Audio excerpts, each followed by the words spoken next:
Momen gaya. Momen gaya adalah kecenderungan gaya yang diberikan untuk memutar suatu benda. Momen gaya atau torsi dilambangkan dengan tau dan memiliki konsep yaitu tau sama dengan F dikali L, dengan F adalah besarnya gaya yang diberikan dengan satuan Newton, dan L adalah lengan momen yaitu jarak dari gaya yang diberikan ke poros benda dengan satuan meter, sehingga satuan internasional momen gaya yaitu Newton meter. Dan dengan syarat, gaya yang diberikan harus tegak lurus dengan lengan momen.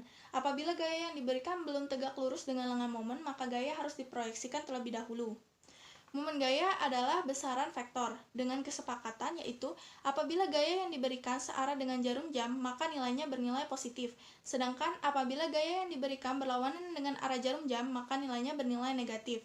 Contoh penerapan momen gaya dalam kehidupan sehari-hari yaitu terjadi pada peristiwa membuka pintu. Momen couple. Momen couple adalah pasangan gaya yang diberikan pada suatu benda dengan syarat gaya yang diberikan harus sama besar, berlawanan arah, dan sejajar.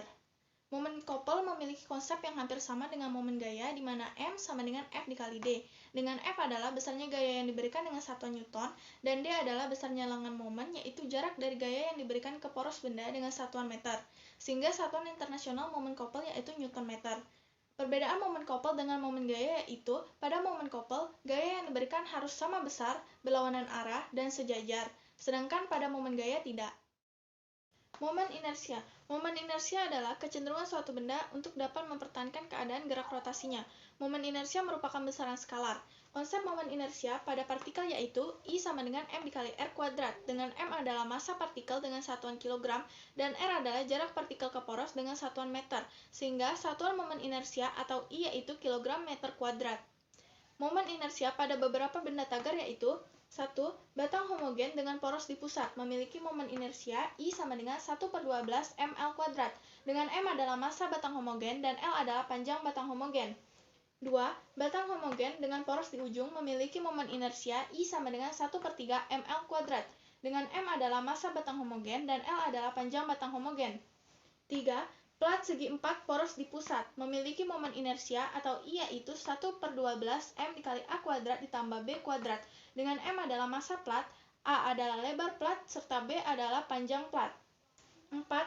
Plat segi 4 dengan poros di ujung memiliki momen inersia yaitu I sama dengan 1/3 MA kuadrat, dengan M adalah massa plat dan A adalah lebar plat. 5. Silinder berongga poros di pusat memiliki momen inersia atau I yaitu 1/2 dikali M dikali R1 kuadrat ditambah R2 kuadrat, dengan M adalah massa silinder, R1 adalah jari-jari dalam silinder, serta R2 adalah jari-jari luar silinder. 6. Silinder tipis berongga dengan poros di pusat memiliki momen inersia yaitu I sama dengan M dikali R kuadrat, dengan M adalah massa silinder dan R adalah jari-jari silinder. 7. Silinder pejal poros di pusat memiliki momen inersia atau I yaitu 1/2 mR kuadrat, dengan M adalah massa silinder dan R adalah jari-jari silinder. 8. Bola tipis berongga dengan poros di pusat memiliki momen inersia I sama dengan 2/3 mR kuadrat, dengan M adalah massa bola serta R adalah jari-jari bola. 9. Bola pejal dengan poros di pusat memiliki momen inersia I yaitu 2/5 mR kuadrat, dengan M adalah massa bola dan R adalah jari-jari bola. Hubungan momen gaya dan momen inersia. Hubungan antara momen gaya dan momen inersia dapat dilihat pada konsep yaitu tau sama dengan I dikali alfa, dengan tau adalah momen gaya dengan satuan Newton meter, I adalah momen inersia dengan satuan kilogram meter kuadrat, serta alfa adalah percepatan sudut dengan satuan radian per second kuadrat. Karena alfa memiliki rumus alfa sama dengan A per R, sehingga konsep tersebut dapat disederhanakan menjadi tau sama dengan I dikali A per R, dengan tau adalah momen gaya dengan satuan Newton meter, I adalah momen inersia dengan satuan kilogram meter kuadrat, A adalah percepatan linear dengan satuan meter per second kuadrat, serta R adalah jari-jari putaran dengan satuan meter. Momentum sudut. Momentum sudut adalah ukuran kesukaran suatu partikel untuk dapat dihentikan saat sedang bergerak rotasi. Momentum sudut memiliki konsep yaitu L sama dengan R dikali P, dan P memiliki rumus yaitu P sama dengan M dikali V, sehingga konsep ini dapat disederhanakan menjadi L sama dengan R dikali M dikali V, dengan L adalah momentum sudut dengan satuan kilogram meter kuadrat per second, R adalah jarak partikel ke poros dengan satuan meter, M adalah massa partikel dengan satuan kilogram, serta V adalah kecepatan linear partikel dengan satuan meter per second. Momentum sudut merupakan besaran vektor sehingga memiliki arah. Arah momentum sudut akan bernilai positif apabila momentum sudut bergerak berlawan dengan arah jarum jam. sedangkan akan bernilai negatif apabila momentum sudut bergerak searah dengan jarum jam. Hubungan antara momentum sudut dengan momen inersia yaitu momentum sudut atau L sama dengan I dikali omega. Dengan L adalah momentum sudut dengan satuan kilogram meter kuadrat per second, I adalah momen inersia dengan satuan kilogram meter kuadrat, dan omega adalah kecepatan sudut dengan satuan radian per second. Hubungan antara momentum sudut dengan momen gaya yaitu tau sama dengan dl per dt, dengan tau adalah momen gaya dengan satuan newton meter, dl adalah momentum sudut dengan satuan kilogram meter kuadrat per second, serta dt adalah waktu dengan satuan second. Hukum kekekalan momentum sudut. Hukum kekekalan momentum sudut menyatakan apabila benda yang sedang bergerak rotasi tidak mengalami momen gaya luar atau tau sama dengan 0, maka besarnya momentum sudut sistem benda tetap atau kekal atau tidak mengalami perubahan. Konsep hukum kekekalan momentum sudut yaitu L0 sama dengan L1 dan dapat disederhanakan menjadi I0 dikali omega 0 sama dengan I1 dikali omega 1. Dengan L0 adalah momentum sudut awal dengan satuan kilogram meter kuadrat per second, L1 adalah momentum sudut akhir dengan satuan kilogram meter kuadrat per second, I0 adalah momen inersia awal dengan satuan kilogram meter kuadrat, omega 0 adalah kecepatan sudut awal dengan satuan radian per second, I1 adalah momen inersia akhir dengan satuan kilogram meter kuadrat, dan omega 1 adalah kecepatan sudut akhir dengan satuan radian per second. Usaha. Usaha pada gerak translasi memiliki konsep yaitu W sama dengan F dikali delta S, dengan W adalah usaha dengan satuan joule, F adalah gaya dengan satuan newton, dan delta S adalah perpindahan dengan satuan meter. Sedangkan usaha pada gerak rotasi memiliki konsep yaitu W sama dengan tau dikali theta, dengan W adalah usaha dengan satuan joule, tau adalah momen gaya dengan satuan newton meter, dan theta adalah perpindahan sudut dengan satuan radian. Atau dapat juga didefinisikan dengan konsep lain yaitu W sama dengan delta atau perubahan energi kinetik rotasi, yaitu W sama dengan energi kinetik rotasi akhir dikurang energi kinetik rotasi awal, di mana dapat disederhanakan menjadi setengah dikali I dikali omega 1 kuadrat dikurang omega 0 kuadrat, dengan I adalah momen inersia dengan satuan kilogram meter kuadrat, omega 1 merupakan kecepatan sudut akhir dengan satuan radian per second, dan omega 0 adalah kecepatan sudut awal dengan satuan radian per second. Energi kinetik. Energi kinetik terdiri dari energi kinetik translasi dan energi kinetik rotasi. Energi kinetik translasi memiliki konsep yaitu EKT sama dengan setengah mv kuadrat. Dengan EKT yaitu energi kinetik translasi dengan satuan joule, M adalah massa benda dengan satuan kilogram, dan V adalah kecepatan linear dengan satuan meter per second. Sedangkan energi kinetik rotasi memiliki konsep yaitu EKR sama dengan setengah dikali I dikali omega kuadrat. Dengan EKR adalah energi kinetik rotasi dengan satuan joule, I adalah momen inersia dengan satuan kilogram meter kuadrat, dan omega adalah kecepatan sudut dengan satuan radian per second. Sehingga dari kedua energi kinetik tersebut dapat diperoleh energi kinetik total. Energi kinetik total memiliki rumus yaitu Eka translasi ditambah dengan Eka rotasi, atau dapat disederhanakan menjadi energi kinetik total sama dengan setengah mv kuadrat ditambah setengah I dikali omega kuadrat. Energi kinetik total terjadi pada saat benda mengalami gerak rotasi dan gerak translasi. Contohnya pada saat peristiwa benda yang sedang menggelinding. Hukum kekekalan energi mekanik pada gerak menggelinding. Hukum kekekalan energi mekanik pada gerak menggelinding dapat terjadi pada saat benda mengalami gerak translasi dan gerak rotasi.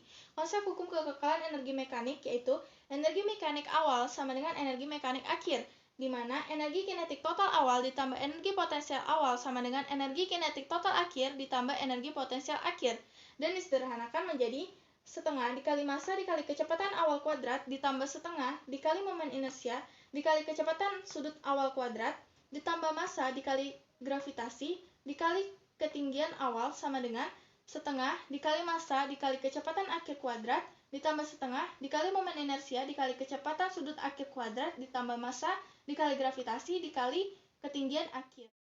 Hukum Newton pada gerak rotasi terjadi pada saat benda sedang bergerak rotasi.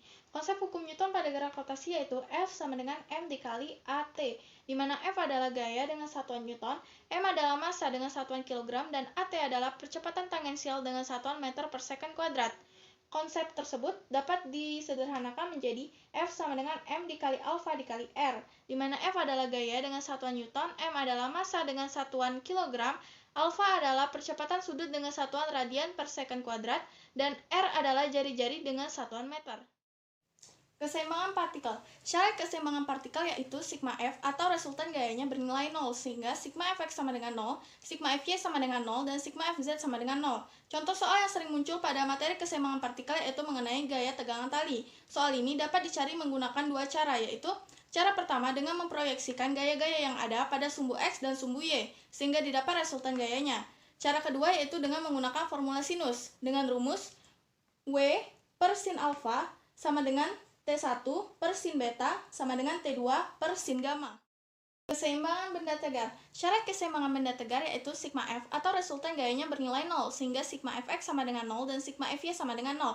Lalu sigma tau atau resultan momen gayanya juga bernilai 0. Langkah-langkah mengerjakan soal pada materi keseimbangan benda tegar yaitu 1. Gambarkan diagram bebas sistem benda untuk mengetahui gaya-gaya yang bekerja pada benda. 2. Pilih poros yang terdapat banyak gaya yang tidak diketahui dan tidak ditanyakan pada soal. 3. Jangan lupa perjanjian tanda pada gaya dan momen gaya. Titik berat. Titik berat adalah titik tangkap gaya berat pada suatu benda. Konsep titik berat pada benda berbentuk panjang yaitu X0 sama dengan X1L1 ditambah X2L2 ditambah XNLN per L1 ditambah L2 ditambah Ln. Y0 sama dengan Y1L1 ditambah Y2L2 ditambah YNLN per L1 ditambah L2 ditambah Ln. Lalu dari kedua formula ini didapat koordinat titik berat yaitu Z0 sama dengan X0, Y0 satuan, dengan L adalah panjang benda dengan satuan meter. 2. Titik berat pada benda berbentuk luasan yaitu X0 sama dengan X1A1 ditambah X2A2 ditambah XNAN per A1 ditambah A2 ditambah AN. Y0 sama dengan Y1A1 ditambah Y2A2 ditambah YNAN per A1 ditambah A2 ditambah AN. Lalu dari kedua formula ini didapat koordinat titik berat yaitu Z0 sama dengan X0, Y0 satuan, dengan A adalah luas benda dengan satuan meter kuadrat. 3. Titik berat pada benda berbentuk volume yaitu X0 sama dengan X1V1 ditambah X2V2 ditambah XNVN per V1 ditambah V2 ditambah Vn. Y0 sama dengan Y1V1 ditambah Y2V2 ditambah YNVN per V1 ditambah V2 ditambah Vn. Lalu didapat koordinat titik berat yaitu X0, Y0 satuan, dengan V adalah volume benda dengan satuan meter kubik. Beberapa contoh titik berat pada bidang dua dimensi. Pertama, segitiga. Koordinat titik berat pada segitiga yaitu X0 sama dengan setengah dikali alas segitiga, Y0 sama dengan sepertiga dikali tinggi. Lalu pada persegi panjang, koordinat titik beratnya yaitu X0 sama dengan setengah kali panjang persegi panjang, Y0 sama dengan setengah kali lebar persegi panjang. Pada juri lingkaran, koordinat titik beratnya yaitu Y0 sama dengan panjang tali busur AB dibagi panjang busur AB dikali jari-jari lingkaran. Beberapa contoh titik berat pada benda pejal homogen 3 dimensi. Pertama, pada balok. Koordinat titik beratnya yaitu X0, Y0, Z0 sama dengan setengah panjang, setengah lebar, setengah tinggi. Pada tabung, koordinat titik beratnya yaitu X0, Y0, Z0 sama dengan jari-jari tabung, setengah kali tinggi tabung, jari-jari tabung. Pada kerucut, koordinat titik beratnya yaitu X0, Y0, Z0 sama dengan jari-jari kerucut, seperempat tinggi kerucut, jari-jari kerucut. Jenis-jenis keseimbangan. Jenis-jenis keseimbangan benda terdiri dari 3 jenis, yaitu pertama, keseimbangan stabil. Keseimbangan stabil adalah keseimbangan yang dialami jika sesaat setelah diberi gangguan pada benda, maka titik berat benda akan bergerak naik dan benda akan kembali ke kedudukan semula. 2. Keseimbangan labil. Keseimbangan labil adalah keseimbangan yang dialami benda jika sesaat setelah diberi gangguan kecil, titik berat benda akan bergerak turun dan benda tidak dapat kembali ke kedudukan semula. 3. Keseimbangan netral. Keseimbangan netral adalah kondisi di mana keseimbangan benda jika sesaat setelah diberi gangguan kecil, maka titik berat benda tetap dan tidak memengaruhi keseimbangan benda. Elastisitas zat padat. Elastisitas adalah kemampuan benda untuk kembali ke bentuk awalnya segera setelah gaya luar yang diberikan pada benda dihilangkan. Benda-benda yang memiliki sifat elastisitas disebut sebagai benda elastis. Contohnya karet, pegas, balon, dan lain-lain. Elastisitas zat padat terdiri dari 1. Tegangan. Tegangan atau yang disimbolkan dengan sigma dapat didefinisikan sebagai hasil bagi antara gaya tarik benda atau F dengan luas penampang benda atau A. 2. Regangan. Regangan atau yang disimbolkan dengan E kecil merupakan hasil bagi antara delta L atau pertambahan panjang benda dengan L0 atau panjang awal benda. 3. Modulus yang. Modulus yang atau yang disimbolkan dengan E besar merupakan perbandingan antara tegangan tarik atau sigma dengan regangan tarik atau E kecil, sehingga E besar dapat dirumuskan dengan F dikali L0 dibagi dengan A dikali delta L. 4. Modulus geser. Modulus geser adalah ukuran yang menyatakan elastisitas zat padat terhadap perubahan geser. Modulus geser atau yang disimbolkan dengan S dapat dirumuskan dengan S sama dengan tegangan geser dibagi dengan tegangan geser sama dengan F dikali H dibagi dengan A dikali delta X. 5. Modulus Book. Modulus Book adalah ukuran yang menyatakan elastisitas zat padat terhadap perubahan volume. Modulus Book atau yang disimbolkan dengan B besar dapat dirumuskan dengan B sama dengan tegangan volume dibagi dengan tegangan volume sama dengan minus delta P dibagi dengan delta V per V0. Hukum Hooke. Hukum Hooke yang dicetuskan oleh Robert Hooke berbunyi, jika gaya tarik tidak melampaui batas elastis pegas, maka pertamaan panjang pegas berbanding lurus dengan gaya tariknya. Sehingga konsep hukum Hooke didapat yaitu F sama dengan K dikali delta X, dengan F adalah besarnya gaya dengan satuan Newton, K adalah konstanta pegas dengan satuan Newton per meter, dan delta X adalah pertamaan panjang pegas dengan satuan meter. Contoh penerapan hukum Hooke terjadi pada susunan pegas. Susunan pegas terdiri dari 3 macam, yaitu pertama, susunan pegas seri. Prinsip susunan pegas seri yaitu besarnya gaya pegas pengganti seri sama dengan besarnya gaya yang dialami pada masing-masing pegas. Prinsip kedua yaitu besarnya pertamaan panjang pegas pengganti seri sama dengan total atau penjumlahan dari pertamaan panjang pada masing-masing pegas. Sehingga dari kedua prinsip ini didapat persamaan untuk mencari konstanta pengganti seri yaitu 1 per Ks sama dengan 1 per K1 ditambah 1 per K2 ditambah 1 per Kn. 2. Susunan pegas paralel.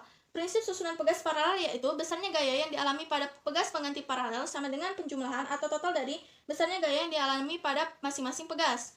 Prinsip kedua yaitu besarnya pertamaan panjang pegas pengganti paralel sama dengan besarnya pertamaan panjang pegas yang dialami pada masing-masing pegas.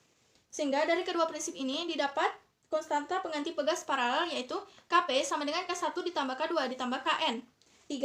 Susunan pegas gabungan. Susunan pegas gabungan terdiri dari susunan pegas seri dan susunan pegas paralel. Untuk mencari konstanta pegas gabungan dapat dilakukan dengan menganalisis masing-masing susunan pegas, lalu menggunakan persamaan konstanta pengganti pegas seri dan konstanta pengganti pegas paralel.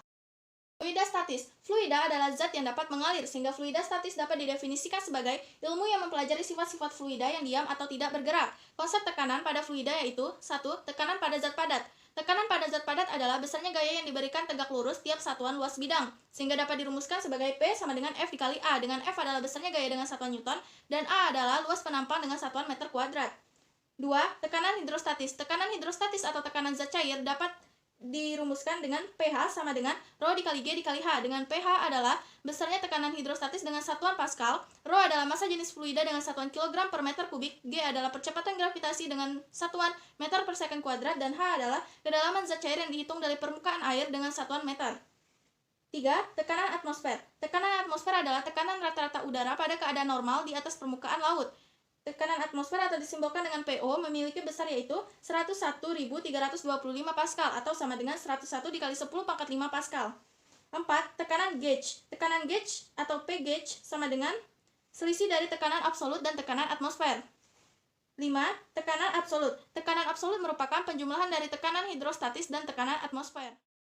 Hukum-hukum fisika. 1. Hukum pokok hidrostatis. Hukum pokok hidrostatis menyatakan bahwa setiap titik yang terletak pada bidang datar di dalam suatu zat cair yang sama akan memiliki tekanan hidrostatis yang sama. Sehingga konsep hukum pokok hidrostatis yaitu PA sama dengan PB atau tekanan A sama dengan tekanan B, sehingga Rho A dikali HA sama dengan Rho B dikali HB. Dengan Rho A adalah massa jenis zat cair A dengan satuan kilogram per meter kubik, HA adalah ketinggian kolom zat cair A dengan satuan meter, Rho B adalah massa jenis zat cair B dengan satuan kilogram per meter kubik, dan HB adalah ketinggian kolom zat cair B dengan satuan meter. 2. Hukum Pascal. Hukum Pascal dicetuskan oleh Blaise Pascal yang menyatakan bahwa tekanan yang diberikan pada zat cair di dalam ruang tertutup akan diteruskan ke segala arah dan ke semua bagian ruang tersebut dengan sama besar. Sehingga konsep hukum Pascal yaitu P1 sama dengan P2 atau tekanan 1 sama dengan tekanan 2, sehingga F1 per A1 sama dengan F2 per A2, dengan F1 adalah besarnya gaya dorong pada A1 dengan satuan Newton, F2 adalah besarnya gaya dorong pada A2 dengan satuan Newton, A1 adalah luas penampang 1 dengan satuan meter kuadrat, dan A2 adalah luas penampang 2 dengan satuan meter kuadrat. 3. Hukum Archimedes. Hukum Archimedes dikemukakan oleh Archimedes yang menyatakan bahwa sebuah benda yang tercelup sebagian atau seluruhnya ke dalam fluida akan mengalami gaya ke atas atau gaya apung yang besarnya sama dengan berat fluida yang dipindahkan. Sehingga konsep hukum Archimedes yaitu FA sama dengan WF atau besarnya gaya apung sama dengan besarnya berat fluida, atau dapat juga dirumuskan dengan FA sama dengan Rho F dikali VBF dikali G, dengan FA adalah besarnya gaya apung dengan satuan Newton, Rho F adalah besarnya massa jenis fluida dengan satuan kilogram per meter kubik, VBF adalah volume benda tercelup dengan satuan meter kubik, dan G adalah percepatan gravitasi dengan satuan meter per second kuadrat. Keadaan benda di fluida. Benda di fluida mengalami 3 keadaan, yaitu pertama, keadaan melayang. Keadaan melayang terjadi jika massa jenis benda sama dengan massa jenis fluida. 2. Keadaan tenggelam. Keadaan tenggelam terjadi ketika massa jenis benda lebih besar daripada massa jenis fluida. 3. Keadaan terapung. Keadaan terapung terjadi ketika massa jenis benda lebih kecil daripada massa jenis fluida. Contoh penerapan hukum Archimedes dalam kehidupan sehari-hari yaitu terjadi pada kapal laut, kapal selam, dan balon udara. Tegangan permukaan. Tegangan permukaan adalah gaya yang bekerja tiap satuan panjang bidang permukaan fluida. Tegangan permukaan atau yang dilambangkan dengan gamma dapat dirumuskan dengan gamma sama dengan F per D. Dengan gamma adalah besarnya tegangan permukaan dengan satuan Newton per meter, F adalah besarnya gaya permukaan dengan satuan Newton, dan D adalah besarnya panjang permukaan dengan satuan meter. Atau dapat juga disederhanakan menjadi gamma sama dengan T ditambah W dibagi dengan 2 dikali L. Dengan gamma adalah besarnya tegangan permukaan dengan satuan Newton per meter, T adalah besarnya gaya tarik dengan satuan Newton, W adalah berat kawat lurus dengan satuan Newton, dan L adalah panjang kawat lurus dengan satuan meter. Kapilaritas. Kapilaritas adalah gejala naik atau turunnya permukaan fluida dalam pipa sempit atau kapiler. Kapilaritas dapat dirumuskan dengan H sama dengan 2 dikali gamma dikali cos theta dibagi dengan rho dikali G dikali R. Dengan H adalah kenaikan atau penurunan permukaan zat cair dengan satuan meter, gamma adalah tegangan permukaan zat cair dengan satuan Newton per meter, theta adalah sudut kontak, rho adalah massa jenis zat cair dengan satuan kilogram per meter kubik, G adalah percepatan gravitasi dengan satuan meter per second kuadrat, dan R adalah jari-jari pipa kapiler dengan satuan meter. Viskositas. Viskositas adalah tingkat kekentalan fluida. Konsep viskositas yaitu eta sama dengan F per A dibagi dengan V per Y, dengan eta adalah viskositas fluida dengan satuan Newton second per meter kuadrat, F adalah besarnya gaya geser dengan satuan Newton, A adalah luas bidang dengan satuan meter kuadrat, V adalah kecepatan fluida dengan satuan meter per second, dan Y adalah tebal lapisan fluida dengan satuan meter. Faktor yang mempengaruhi viskositas yaitu 1. Tekanan. Semakin besar tekanan, maka viskositasnya semakin besar. 2. Suhu. Semakin tinggi suhu, maka viskositasnya akan semakin kecil. 3. Konsentrasi larutan. Semakin tinggi konsentrasi zat terlarut dalam fluida, maka viskositasnya akan semakin besar. 4. Semakin besar ukuran dan massa molekul, maka viskositasnya akan semakin besar. Hukum Stokes. Hukum Stokes menyatakan bahwa jika sebuah benda bergerak dalam fluida yang statis atau diam, maka benda tersebut akan mendapat gaya hambat yang besarnya sebanding dengan viskositas fluida dan tetapan geometri benda tersebut. Sehingga konsep hukum Stokes yaitu Fs sama dengan K dikali eta dikali V, dengan Fs adalah gaya hambat Stokes dengan satuan Newton, K adalah tetapan geometri benda dengan satuan meter, eta adalah koefisien viskositas dengan satuan Pascal second, dan V adalah kecepatan benda dengan satuan meter per second.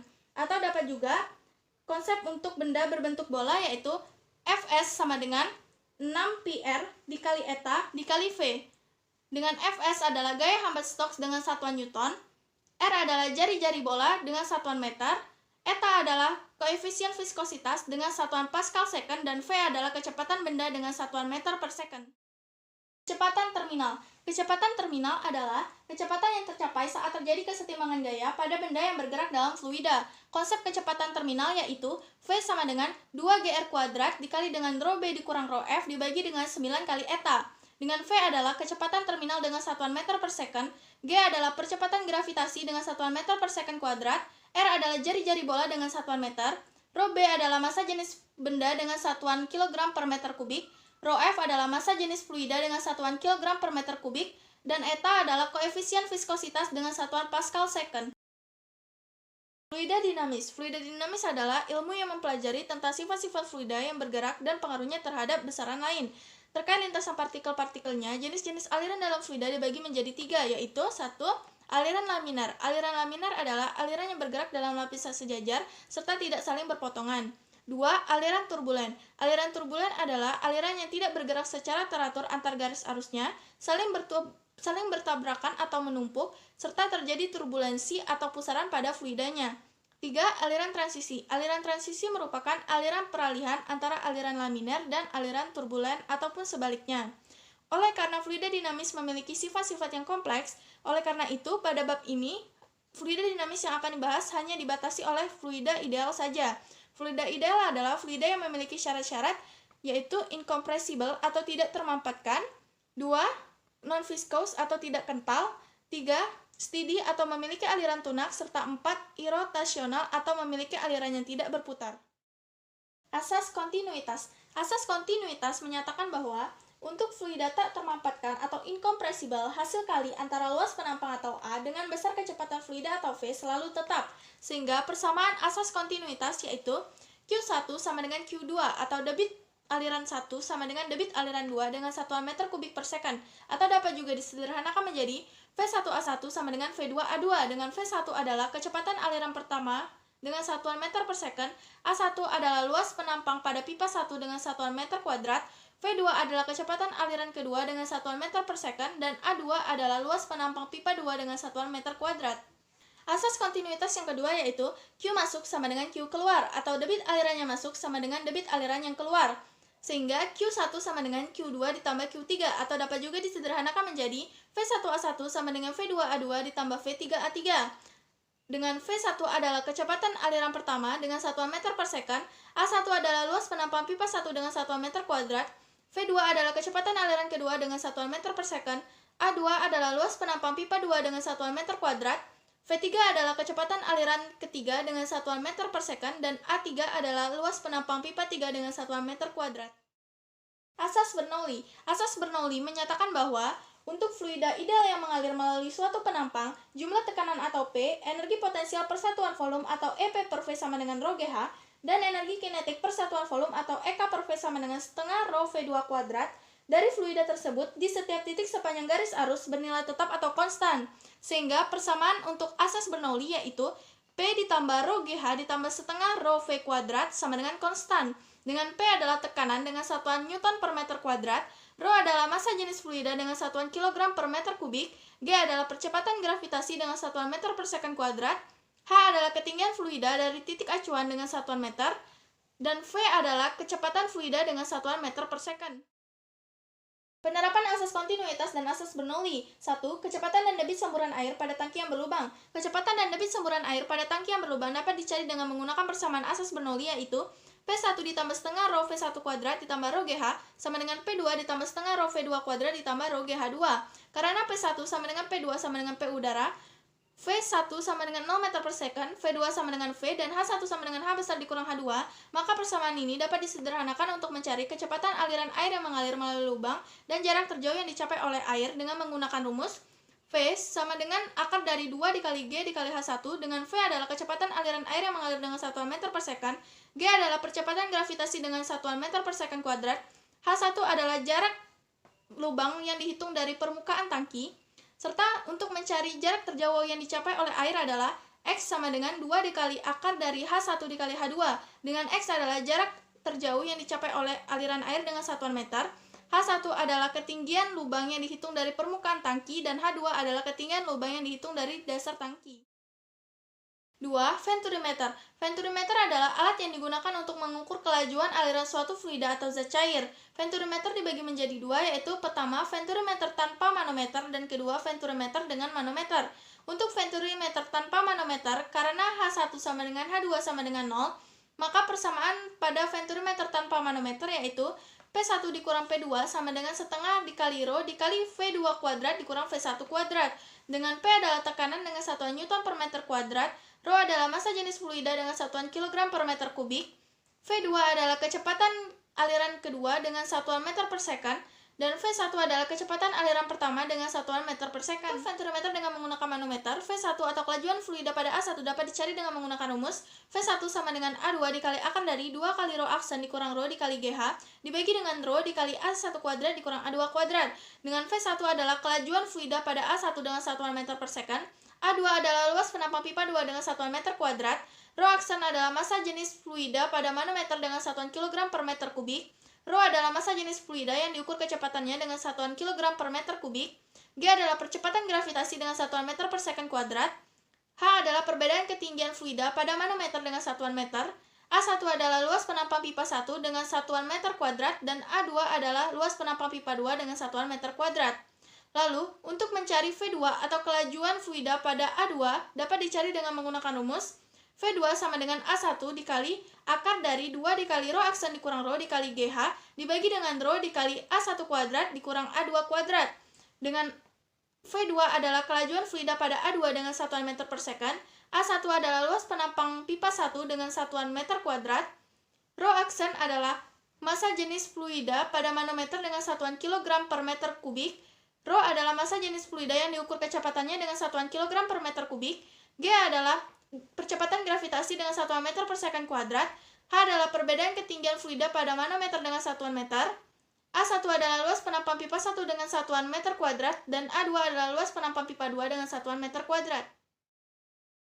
3. Tabung pitot. Tabung pitot merupakan alat untuk mengukur laju aliran suatu gas atau udara. Tabung pitot dilengkapi dengan manometer yang berisi zat cair. Laju aliran udara pada tabung pitot dapat dihitung dengan menggunakan rumus V sama dengan akar dari 2 dikali Rho aksen dikali GH dibagi dengan Rho. Dengan V adalah laju aliran udara pada tabung pitot dengan satuan meter per second. Rho aksen adalah massa jenis air pada manometer dengan satuan kilogram per meter kubik. G adalah percepatan gravitasi dengan satuan meter per second kuadrat. H adalah perbedaan ketinggian fluida pada manometer dengan satuan meter. Dan Rho adalah massa jenis udara dengan satuan kilogram per meter kubik. 4. Gaya angkat sayap pesawat terbang. Suatu pesawat dapat terangkat atau dapat terbang apabila V1 lebih besar daripada V2 atau laju udara pada bagian bawah pesawat lebih besar daripada laju udara pada bagian atas pesawat, dan P1 kurang dari P2 atau tekanan pada bagian bawah pesawat lebih kecil daripada tekanan pada bagian atas pesawat.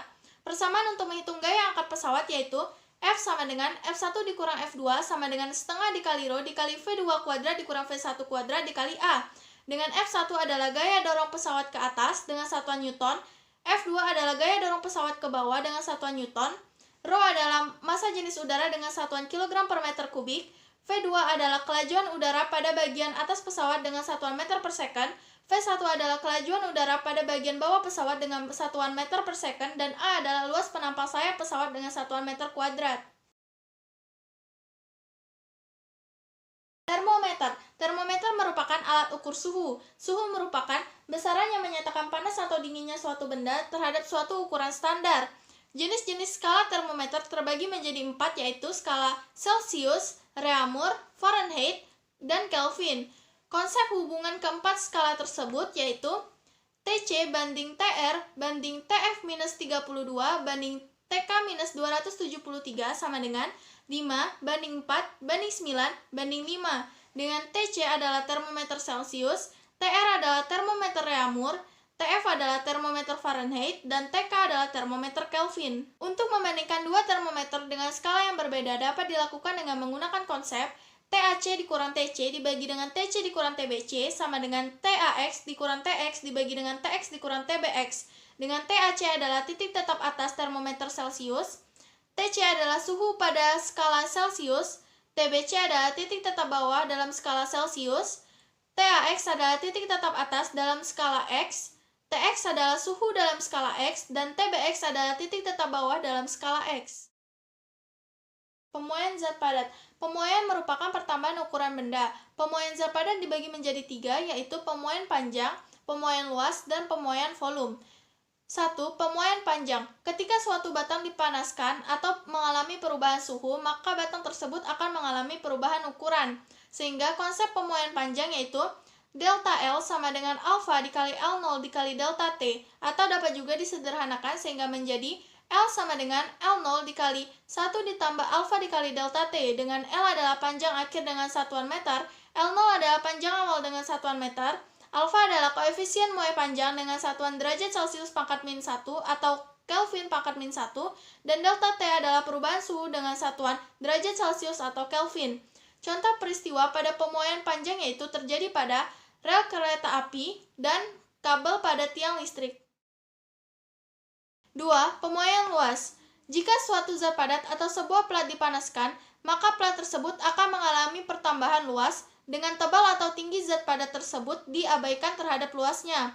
Konsep pemuaian luas yaitu delta A sama dengan A0 dikali beta dikali delta T, dan dapat disederhanakan sehingga menjadi A sama dengan A0 dikali 1 ditambah beta dikali delta T, dengan A adalah luas akhir dengan satuan meter kuadrat, A0 adalah luas mula-mula dengan satuan meter kuadrat, beta adalah koefisien muai luas dengan satuan derajat Celcius pangkat min 1 atau Kelvin pangkat min 1, dan delta T adalah kenaikan suhu dengan satuan derajat Celcius atau Kelvin. Contoh peristiwa pada pemuaian luas yaitu terjadi pada pemuaian pada kaca jendela. 3. Pemuaian volume. Jika panjang, lebar, dan tinggi suatu zat padat tidak dapat diabaikan, maka ketika dipanaskan, zat padat tersebut akan mengalami pertambahan volume. Konsep pemuaian volume yaitu delta V sama dengan V0 dikali gamma dikali delta T, atau dapat disederhanakan sehingga menjadi V sama dengan V0 dikali 1 ditambah gamma dikali delta T, dengan V adalah volume akhir dengan satuan meter kubik, V0 adalah volume mula-mula dengan satuan meter kubik, gamma adalah koefisien muai volume dengan satuan derajat Celcius pangkat min 1 atau Kelvin pangkat min 1, dan delta T adalah kenaikan suhu dengan satuan derajat Celcius atau Kelvin. Contoh peristiwa pada pemuaian volume yaitu pemuaian pada balok besi ketika dipanaskan. Hubungan koefisien muai pada pemuaian zat padat yaitu alfa banding beta banding gamma sama dengan 1 banding 2 banding 3, dengan alfa adalah koefisien muai panjang, beta adalah koefisien muai luas, dan gamma adalah koefisien muai volume. Pemuaian zat cair. Zat cair hanya mengalami pemuaian volume, sehingga persamaan pemuaian pada zat cair sama dengan persamaan pada pemuaian volume pada zat padat. Persamaan tersebut yaitu delta V sama dengan V0 dikali gamma dikali delta T, atau dapat disederhanakan sehingga menjadi V sama dengan V0 dikali 1 ditambah gamma dikali delta T, dengan V adalah volume akhir dengan satuan meter kubik, V0 adalah volume awal dengan satuan meter kubik, gamma adalah koefisien muai volume dengan satuan derajat Celcius pangkat min 1 atau K pangkat min 1, dan delta T adalah kenaikan suhu. Prinsip pemuaian zat cair. Prinsip pemuaian zat cair sering dipakai untuk menyelesaikan kasus air yang tumpah dari bejana akibat pemuaian. Persamaan untuk menyelesaikan kasus tersebut yaitu V tumpah sama dengan delta VC dikurang delta VB sama dengan V0C dikali gamma C dikali delta T dikurang dengan V0B dikali gamma B dikali delta T, dengan delta VC adalah perubahan volume zat cair, delta VB adalah perubahan volume bejana, V0C adalah volume mula-mula zat cair, gamma C adalah koefisien muai zat cair, delta T adalah kenaikan suhu, V0B adalah volume awal bejana, dan gamma B adalah koefisien muai bejana. Pemuaian gas. Gas juga dapat mengalami pemuaian volume sama seperti zat cair. Bedanya, pemuaian volume pada gas lebih besar daripada pemuaian volume zat cair. Selain itu, gas juga dapat mengalami pemuaian tekanan. Pemuaian gas dapat dideskripsikan dengan menggunakan hukum Boyle melalui persamaan PV per T sama dengan konstan, dengan P adalah tekanan gas dengan satuan atm atau Pascal, V adalah volume gas dengan satuan liter atau meter kubik, dan T adalah suhu mutlak gas dengan satuan Kelvin. Pemuaian pada gas juga dapat dideskripsikan dengan persamaan pemuaian volume pada zat padat, yaitu delta V sama dengan V0 dikali gamma dikali delta T, atau dapat disederhanakan sehingga menjadi V sama dengan V0 dikali 1 ditambah gamma dikali delta T, dengan V adalah volume akhir dengan satuan meter kubik, V0 adalah volume mula-mula dengan satuan meter kubik, gamma adalah koefisien muai volume dengan satuan derajat Celcius pangkat min 1 atau Kelvin pangkat min 1, dan delta T adalah kenaikan suhu dengan satuan derajat Celcius atau Kelvin. Kalor. Kalor adalah energi panas yang dipindahkan dari satu benda ke benda lain yang berbeda suhunya. Berdasarkan hubungan massa benda, kalor jenis benda, dan perubahan suhu, maka konsep kalor dapat dirumuskan menjadi Q sama dengan M dikali C kecil dikali delta T, dengan Q adalah kalor dengan satuan joule, M adalah massa benda dengan satuan kilogram, C adalah kalor jenis benda dengan satuan joule per kilogram Kelvin, dan delta T adalah perubahan suhu dengan satuan Kelvin. Kapasitas kalor. Kapasitas kalor adalah besarnya kalor yang dibutuhkan suatu benda untuk merubah suhunya menjadi 1 derajat Celcius atau 1 derajat Kelvin, sehingga konsep kapasitas kalor yaitu C besar sama dengan Q dibagi dengan delta T, dengan C besar adalah kapasitas kalor dengan satuan joule per Kelvin, Q adalah kalor dengan satuan joule, dan delta T adalah perubahan suhu dengan satuan Kelvin. Grafik suhu terhadap kalor. Grafik suhu terhadap kalor dapat dilihat pada diagram berikut. Untuk mencari total kalor pada grafik suhu terhadap kalor dapat dilakukan dengan menjumlahkan kalor pada setiap titiknya, yaitu dengan menggunakan konsep Q sama dengan QAB ditambah QBC ditambah QCD ditambah QDE ditambah QEF. Dengan QAB adalah kalor dari titik A ke B, QBC adalah kalor dari titik B ke C, QCD adalah kalor dari titik C ke D, QDE adalah kalor dari titik D ke E dan QEF adalah kalor dari titik E ke F. Untuk mencari kalor dari titik A ke B atau QAB, QCD, dan QEF dapat dilakukan dengan menggunakan konsep Q sama dengan M dikali C dikali delta T. Sedangkan untuk mencari kalor pada titik B ke C atau QBC dapat dilakukan dengan menggunakan konsep QBC sama dengan M dikali LF, dengan M adalah massa zat dengan satuan kilogram dan LF adalah kalor lebur zat dengan satuan joule per kilogram. Sedangkan QDE dapat dicari dengan menggunakan konsep QDE sama dengan M dikali LV, dengan M adalah massa zat dengan satuan kilogram dan LV adalah kalor didih zat dengan satuan joule per kilogram. Hukum kekekalan energi untuk kalor. Hukum kekekalan energi untuk kalor dapat dinyatakan dalam asas Black yang berbunyi, pada pencampuran dua zat, banyaknya kalor yang dilepas oleh zat yang suhunya lebih tinggi sama dengan banyaknya kalor yang diserap oleh zat yang suhunya lebih rendah.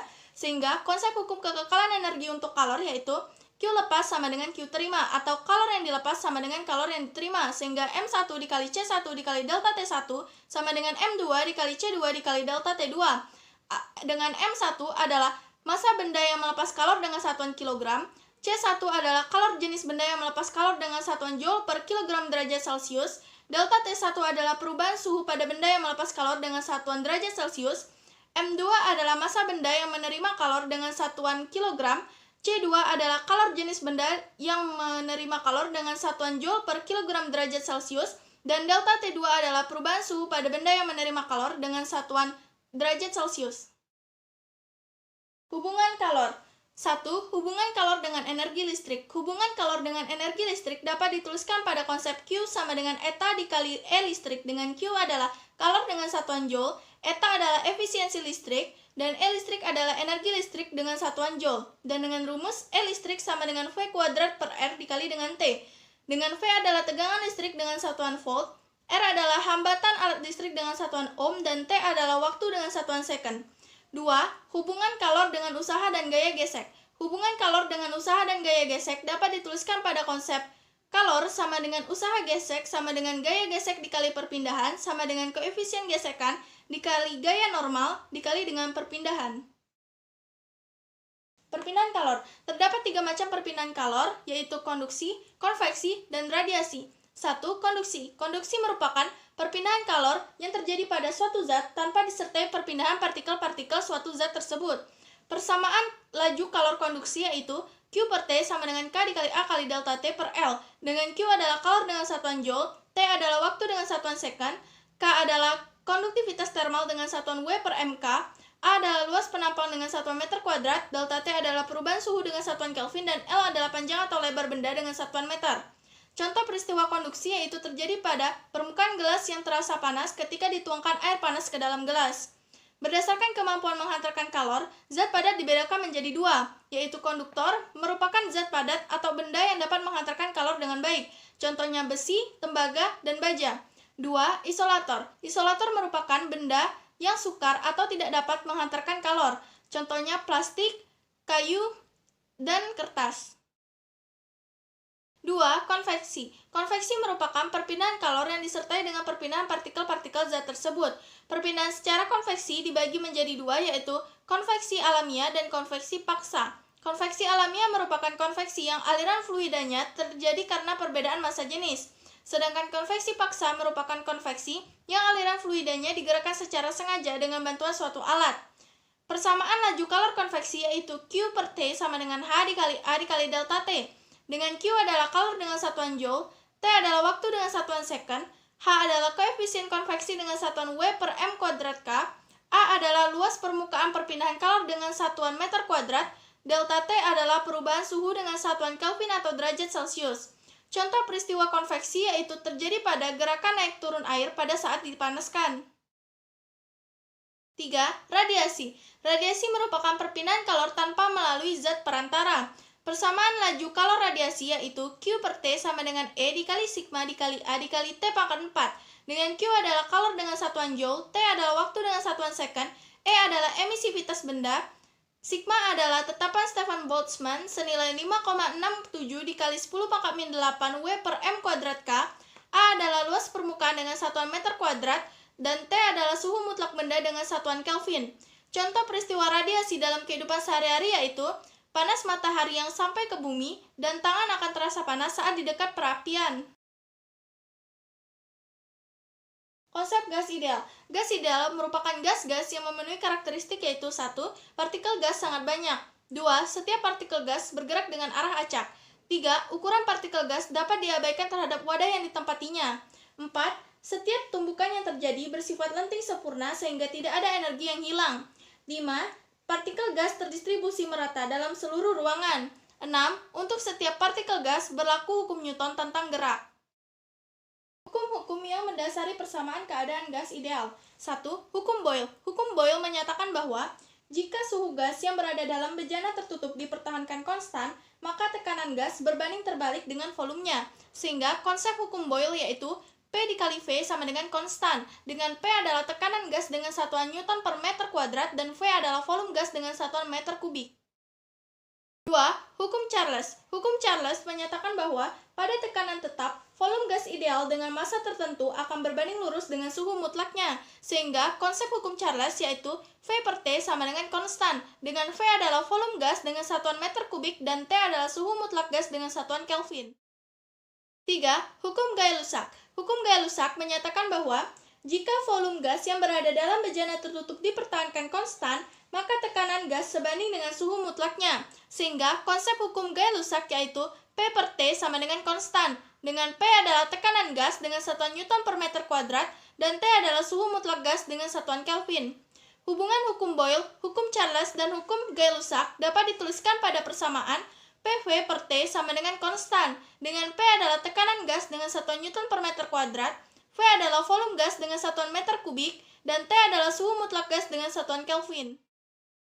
Konsep dasar mol. Konsep dasar mol yaitu N sama dengan M kecil per M besar sama dengan N per Na, dengan N adalah jumlah mol zat, M kecil adalah massa total zat, M besar adalah massa molekul zat, N adalah jumlah molekul zat, dan Na adalah bilangan Avogadro yaitu 6,02 dikali 10 pangkat 23 molekul per mol.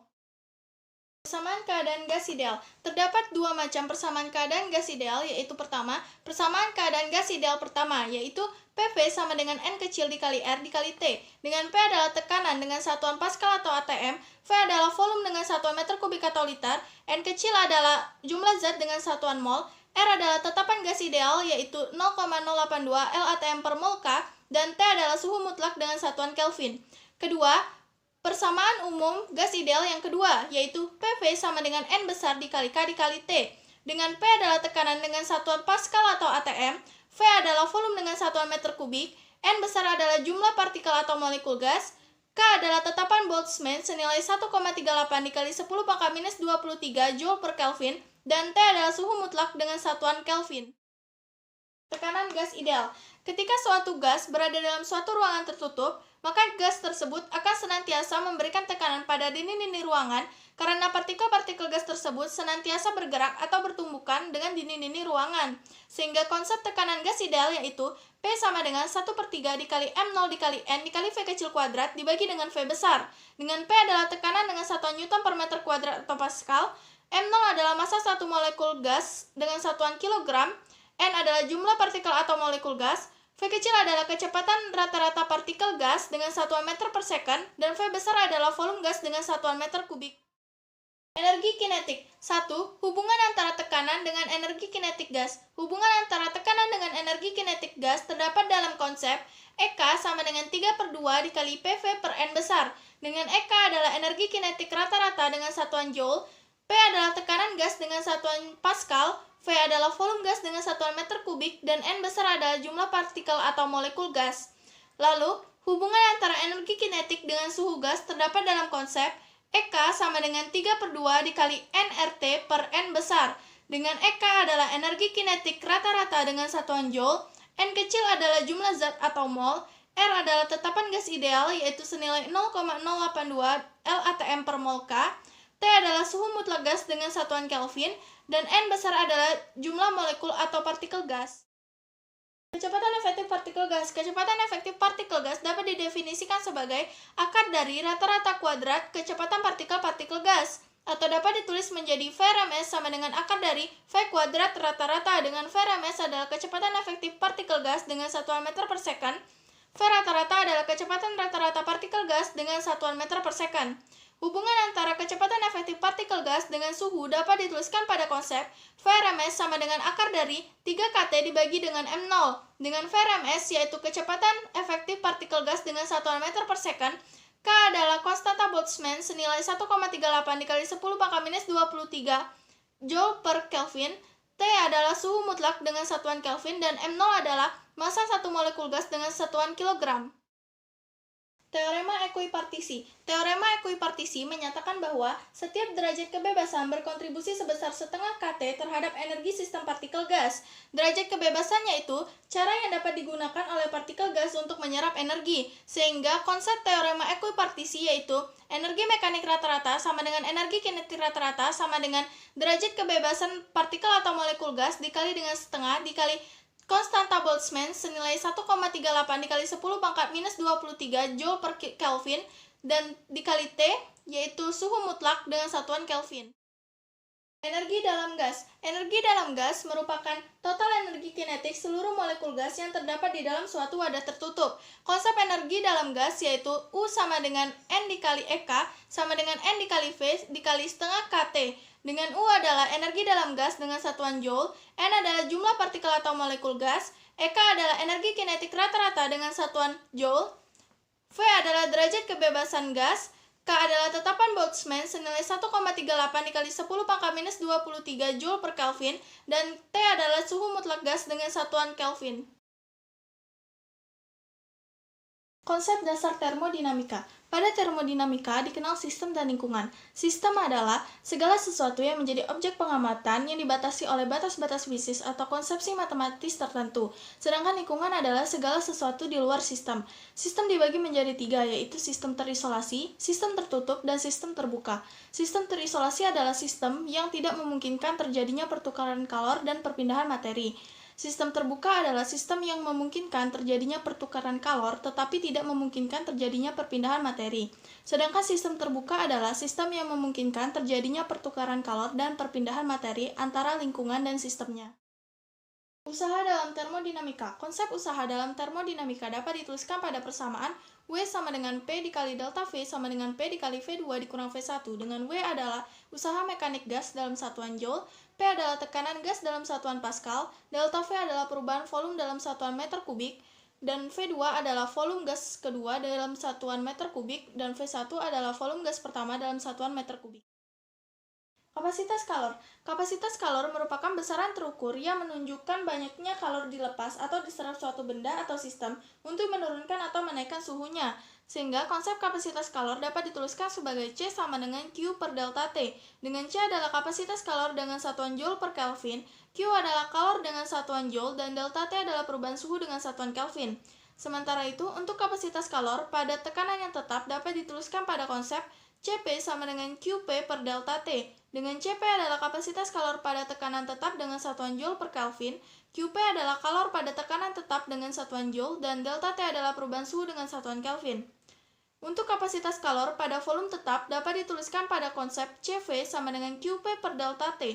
Dengan Cv adalah kapasitas kalor pada volume tetap dengan satuan Joule per Kelvin, Qv adalah kalor pada volume tetap dengan satuan Joule, dan delta T adalah perubahan suhu dengan satuan Kelvin.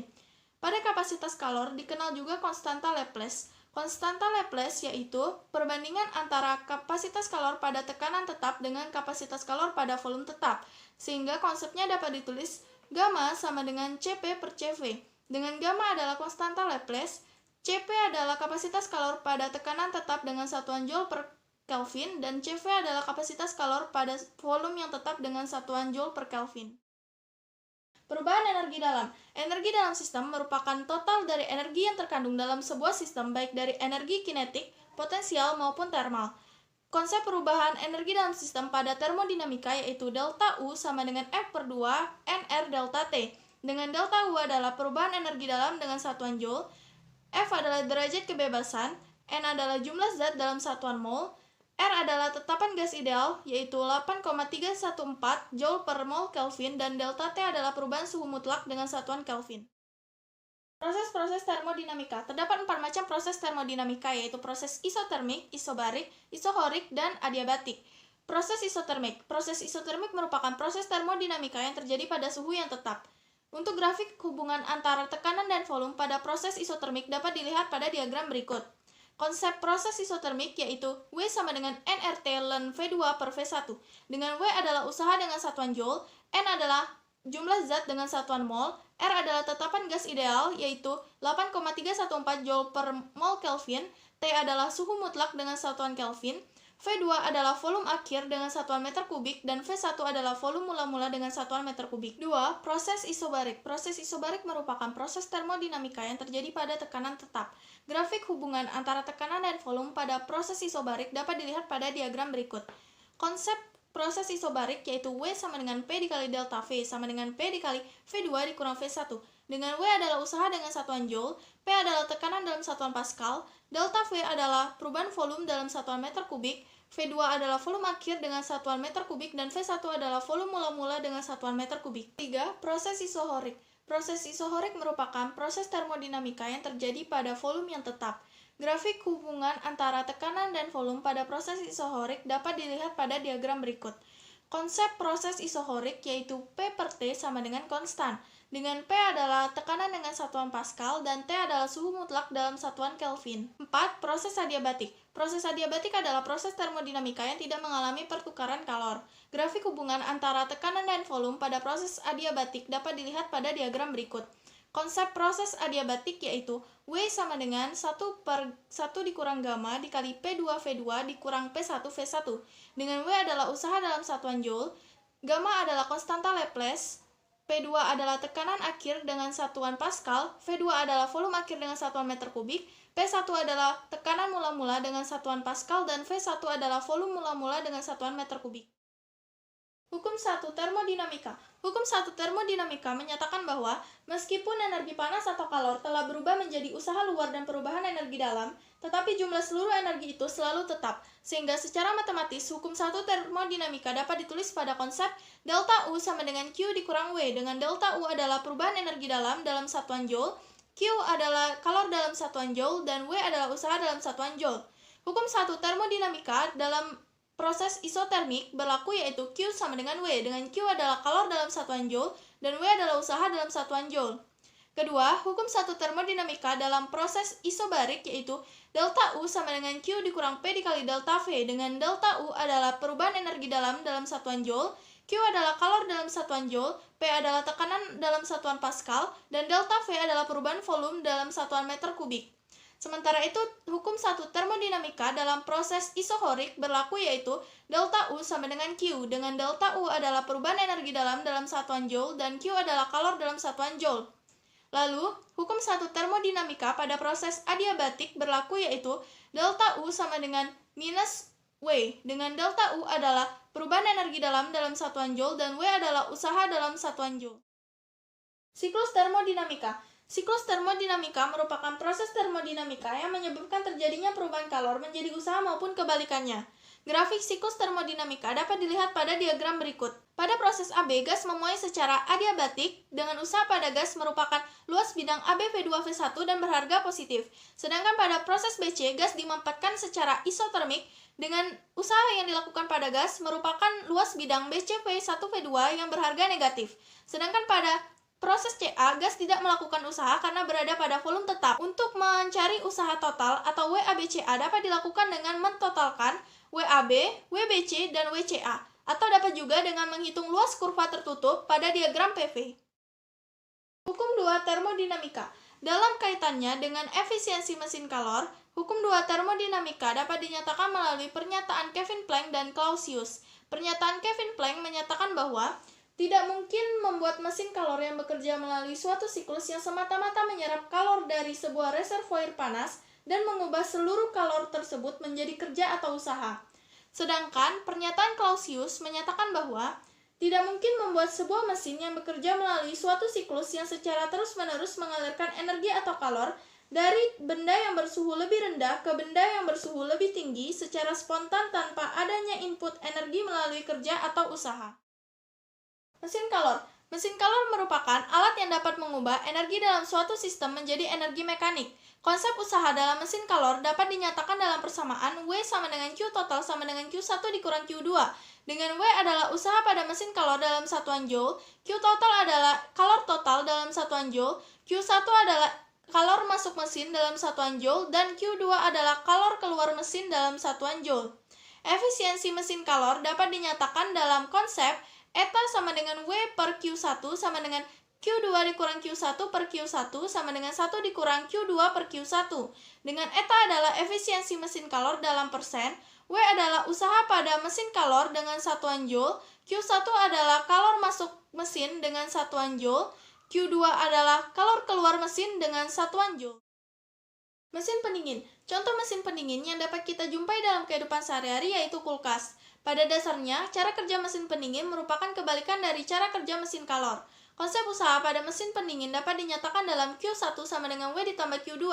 Dengan Q1 adalah kalor keluar mesin dengan satuan joule, W adalah usaha pada mesin pendingin dengan satuan joule, dan Q2 adalah kalor masuk mesin dalam satuan joule. Pada mesin pendingin terdapat koefisien performansi.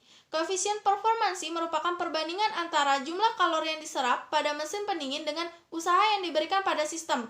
Atau secara matematis, koefisien performansi mesin pendingin dapat dituliskan pada COP sama dengan Q2 per W sama dengan Q2 dibagi dengan Q1 dikurang Q2. Entropi. Entropi merupakan ukuran banyaknya energi atau kalor yang tidak dapat diubah menjadi usaha. Konsep entropi yaitu delta S sama dengan S akhir dikurang S awal sama dengan Q per T. Dengan delta S adalah perubahan entropi dengan satuan joule per Kelvin, Q adalah kalor yang masuk atau keluar sistem dengan satuan joule, dan T adalah suhu mutlak dengan satuan Kelvin.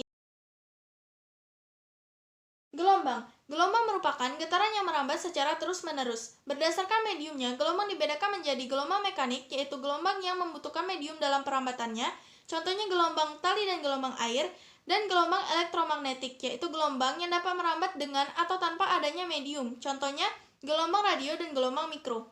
Berdasarkan arah perambatannya, gelombang dibedakan menjadi gelombang transversal, yaitu gelombang yang memiliki arah getar tegak lurus dengan arah rambatnya. Contohnya gelombang tali, gelombang air, dan gelombang cahaya. 2. Gelombang longitudinal merupakan gelombang yang memiliki arah getar sejajar dengan arah rambatnya, contohnya gelombang bunyi. Anatomi gelombang. Anatomi gelombang transversal dapat dilihat pada gambar berikut. Panjang gelombang atau yang disimbolkan dengan lambda terdiri dari satu bukit, yaitu ABC, dan satu lembah, yaitu CDE. Pada gelombang juga dikenal amplitudo. Amplitudo merupakan simpangan terjauh, atau pada gambar ini, amplitudo merupakan jarak dari B ke B aksen dan jarak dari D ke D aksen. 2. Gelombang longitudinal. Anatomi gelombang longitudinal dapat dilihat pada gambar berikut. Lambda atau panjang satu gelombang longitudinal terdiri dari satu regangan dan satu rapatan. Periode, frekuensi, dan cepat rambat gelombang. Frekuensi gelombang dapat dirumuskan sebagai F sama dengan N per T, dengan F adalah frekuensi gelombang dalam satuan Hertz, N adalah banyaknya gelombang yang merambat, dan T adalah waktu yang dibutuhkan banyaknya gelombang untuk merambat dengan satuan second. Sedangkan periode gelombang dapat dirumuskan yaitu T besar sama dengan T kecil per N, dengan T besar adalah periode gelombang dengan satuan second, T kecil adalah waktu yang dibutuhkan banyaknya gelombang untuk merambat dengan satuan second, dan N adalah banyaknya gelombang yang merambat. Berdasarkan hubungan antara frekuensi dan periode, maka frekuensi dan periode dapat juga dirumuskan sebagai F sama dengan 1 per T dan T sama dengan 1 per F. Cepat rambat gelombang dapat dirumuskan sebagai V sama dengan S per T, dengan S adalah jarak gelombang dengan satuan meter dan T adalah waktu dengan satuan second. Atau berdasarkan hubungannya dengan periode dan frekuensi, maka cepat rambat gelombang dapat dirumuskan sebagai V sama dengan lambda per T, dengan V adalah cepat rambat gelombang dalam satuan meter per second, lambda adalah panjang gelombang dalam satuan meter, dan T adalah periode gelombang dalam satuan second. Atau dapat juga dirumuskan sebagai V sama dengan lambda dikali F, dengan F adalah frekuensi gelombang dengan satuan Hertz. Muka dan sinar gelombang. Muka gelombang merupakan kedudukan titik-titik atau lokus yang menyatakan fase yang sama pada gelombang. Sedangkan sinar gelombang merupakan garis yang menyatakan arah rambat gelombang dan selalu tegak lurus dengan muka gelombang. Pemantulan gelombang. Pemantulan gelombang merupakan perubahan arah rambat gelombang ke arah medium asalnya atau dipantulkan saat mengenai dinding penghalang. Hukum pemantulan gelombang menyatakan bahwa sinar datang, sinar pantul, dan garis normal atau N berpotongan pada satu titik dan terletak pada satu bidang datar. Sudut datang atau I sama dengan sudut pantul atau R. Atau secara matematis, hukum pemantulan gelombang dapat dituliskan sebagai I sama dengan R. Dengan I adalah sudut datang gelombang dan R adalah sudut pantul gelombang. Pembiasan gelombang. Pembiasan gelombang merupakan gejala di mana gelombang mengalami perubahan arah perambatan saat merambat dari medium satu ke medium yang lainnya. Hukum pembiasan gelombang menyatakan bahwa sinar datang, garis normal, dan sinar bias terletak pada satu bidang datar. Jika gelombang datang dari medium yang kurang rapat ke medium yang lebih rapat, maka sinar gelombang akan dibiaskan mendekati garis normal. Dan jika gelombang datang dari medium yang lebih rapat ke medium yang kurang rapat, maka sinar gelombang akan dibiaskan menjauhi garis normal. Cepat rambat dan panjang gelombang pada medium yang lebih renggang seperti udara lebih besar daripada cepat rambat dan panjang gelombang pada medium yang lebih rapat seperti air. Indeks bias relatif medium 2 terhadap medium 1 dapat dituliskan pada persamaan N21 sama dengan N2 per N1 sama dengan sin I per sin R sama dengan V1 per V2 sama dengan lambda 1 per lambda 2. Superposisi gelombang. Superposisi gelombang terjadi ketika bertemunya dua gelombang yang sedang merambat menuju arah yang berbeda, maka kedua gelombang tersebut akan membentuk amplitudo yang lebih besar daripada amplitudo aslinya. Prinsip superposisi gelombang dapat dinyatakan dalam persamaan YT sama dengan Y1 ditambah Y2 ditambah YN. Dengan YT adalah simpangan total dalam satuan meter, Y1 adalah simpangan gelombang pertama dalam satuan meter, Y2 adalah simpangan gelombang kedua dengan satuan meter, dan YN adalah simpangan gelombang ke N dengan satuan meter. Interferensi gelombang. Interferensi gelombang merupakan gejala atau pengaruh yang timbul akibat adanya perpaduan dari gelombang yang saling bertemu. Interferensi gelombang dibagi menjadi dua, yaitu yang pertama, interferensi konstruktif. Interferensi konstruktif terjadi ketika kedua gelombang yang saling bertemu memiliki simpangan yang sama, maka kedua gelombang tersebut akan saling menguatkan. 2. Interferensi destruktif.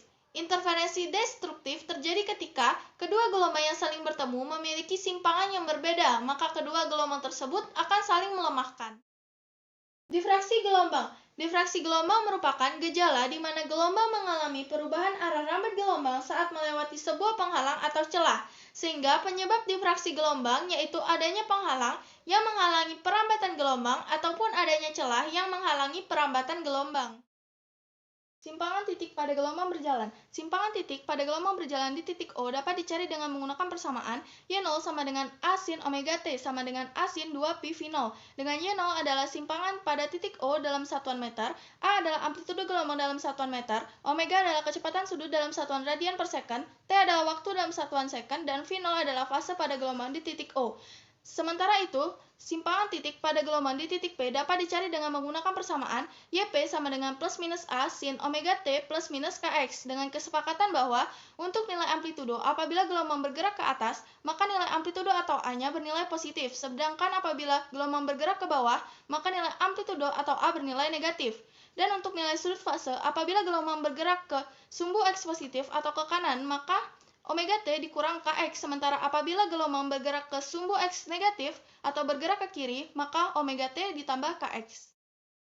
Kecepatan dan percepatan pada gelombang berjalan. Kecepatan pada gelombang berjalan dapat dicari dengan menggunakan persamaan Vp sama dengan dy per dt sama dengan omega A cos omega T min Kx, dengan Vp adalah kecepatan getar partikel dalam satuan meter per second, omega adalah frekuensi sudut dalam satuan radian per second, A adalah amplitudo gelombang dalam satuan meter, T adalah waktu tempuh gelombang dalam satuan second, K adalah bilangan gelombang dalam satuan radian per meter, dan X adalah jarak tempuh gelombang dalam satuan meter. Sementara untuk percepatan pada gelombang berjalan dapat dicari dengan menggunakan persamaan AP sama dengan dVp per dt sama dengan minus omega kuadrat A sin omega T min Kx. Dengan AP adalah percepatan getar partikel dalam satuan meter per second kuadrat, omega adalah frekuensi sudut dalam satuan radian per second, A adalah amplitudo dalam satuan meter, T adalah waktu dalam satuan second, K adalah bilangan pada gelombang dengan satuan radian per meter, dan X adalah jarak tempuh gelombang dalam satuan meter. Fase, sudut fase, dan beda fase pada gelombang berjalan. Fase pada gelombang berjalan dapat dicari dengan menggunakan persamaan Vp sama dengan T kecil per T besar dikurang X per lambda, dengan Vp adalah fase gelombang pada titik P, T kecil adalah waktu yang ditempuh gelombang dalam satuan second, T besar adalah periode gelombang dalam satuan second, X adalah jarak tempuh gelombang dalam satuan meter, dan lambda adalah panjang gelombang dalam satuan meter. Sementara persamaan untuk mencari beda fase yaitu delta V sama dengan minus X2 min X1 per lambda sama dengan minus delta X per lambda. Dengan delta V adalah beda fase, delta X adalah perubahan jarak tempuh gelombang dalam satuan meter, dan lambda adalah panjang gelombang dalam satuan meter. Dan untuk mencari sudut fase dapat digunakan persamaan theta P sama dengan omega T dikurang Kx sama dengan 2pi dikali 1 per T besar dikurang X per lambda sama dengan 2pi Vp.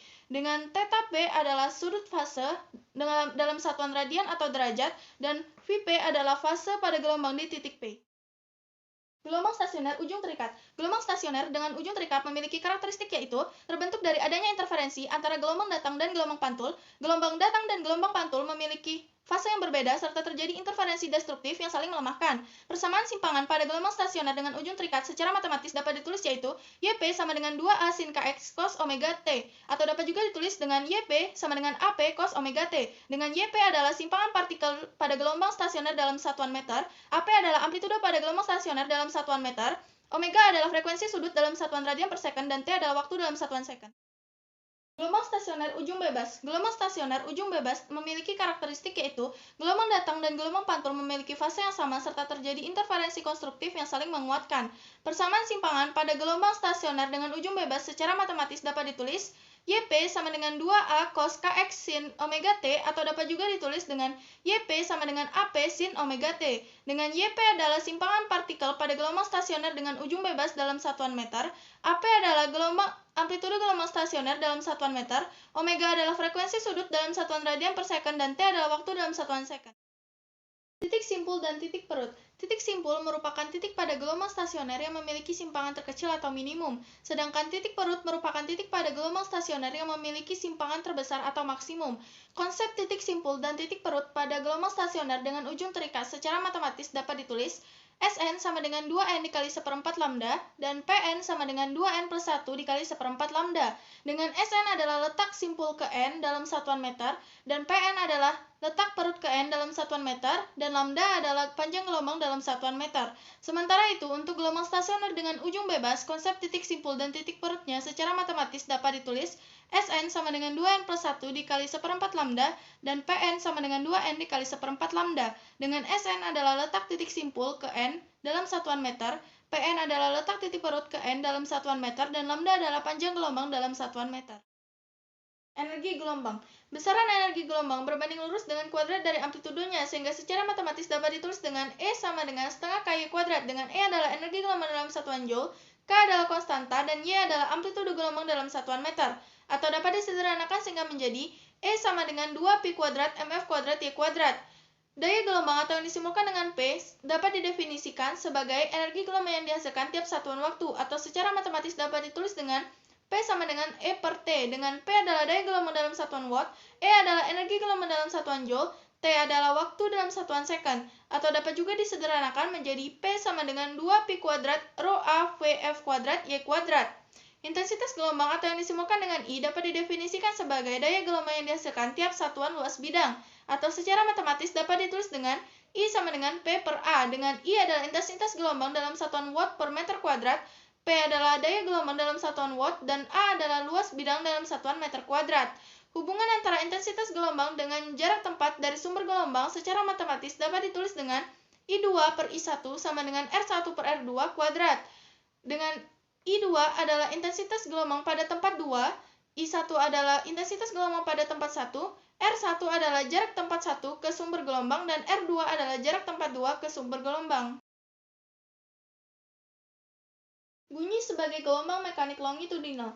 Bunyi dapat didefinisikan sebagai gelombang mekanik yang membutuhkan medium untuk memindahkan energi dari satu tempat ke tempat lainnya.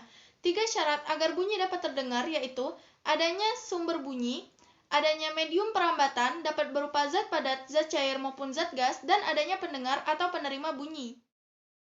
Frekuensi bunyi. Frekuensi bunyi merupakan getaran bunyi yang dihasilkan dalam waktu 1 detik. Berdasarkan frekuensinya, bunyi dibedakan menjadi 3, yaitu yang pertama, bunyi infrasonik. Bunyi infrasonik memiliki frekuensi antara 0 sampai 20 Hz. Bunyi infrasonik dapat didengarkan oleh gajah, burung kasuari, dan paus biru. Bunyi infrasonik dapat dimanfaatkan untuk mendeteksi gempa bumi dan longsor. 2. Bunyi audiosonik. Bunyi audiosonik memiliki frekuensi antara 20 sampai 20.000 Hz. Bunyi audiosonik dapat didengarkan oleh ikan tuna, ayam, dan manusia. Bunyi audiosonik dapat dimanfaatkan dalam bidang kecantikan seperti perawatan wajah dan tubuh. 3. Bunyi ultrasonik. Bunyi ultrasonik memiliki frekuensi lebih besar dari 20.000 Hz. Bunyi ultrasonik dapat didengarkan oleh lumba-lumba, kelelawar, dan anjing. Bunyi ultrasonik bermanfaat dalam bidang kedokteran seperti untuk diagnosis dan pengobatan. Kecepatan bunyi. Secara umum, kecepatan bunyi memiliki konsep yaitu V sama dengan S per T kecil sama dengan lambda per T besar sama dengan lambda dikali F. Dengan V adalah kecepatan bunyi dalam satuan meter per second, S adalah jarak dalam satuan meter, T adalah waktu dalam satuan second, lambda adalah panjang gelombang dalam satuan meter, T besar adalah periode gelombang dalam satuan second, dan F adalah frekuensi gelombang dalam satuan hertz. Untuk kecepatan bunyi pada zat cair, secara matematis dapat ditulis dengan V sama dengan akar dari B per ρ0, dengan V adalah kecepatan bunyi dalam satuan meter per second, B adalah modulus bulk dalam satuan Newton per meter kuadrat, dan ρ0 adalah massa jenis zat cair dalam satuan kilogram per meter kubik.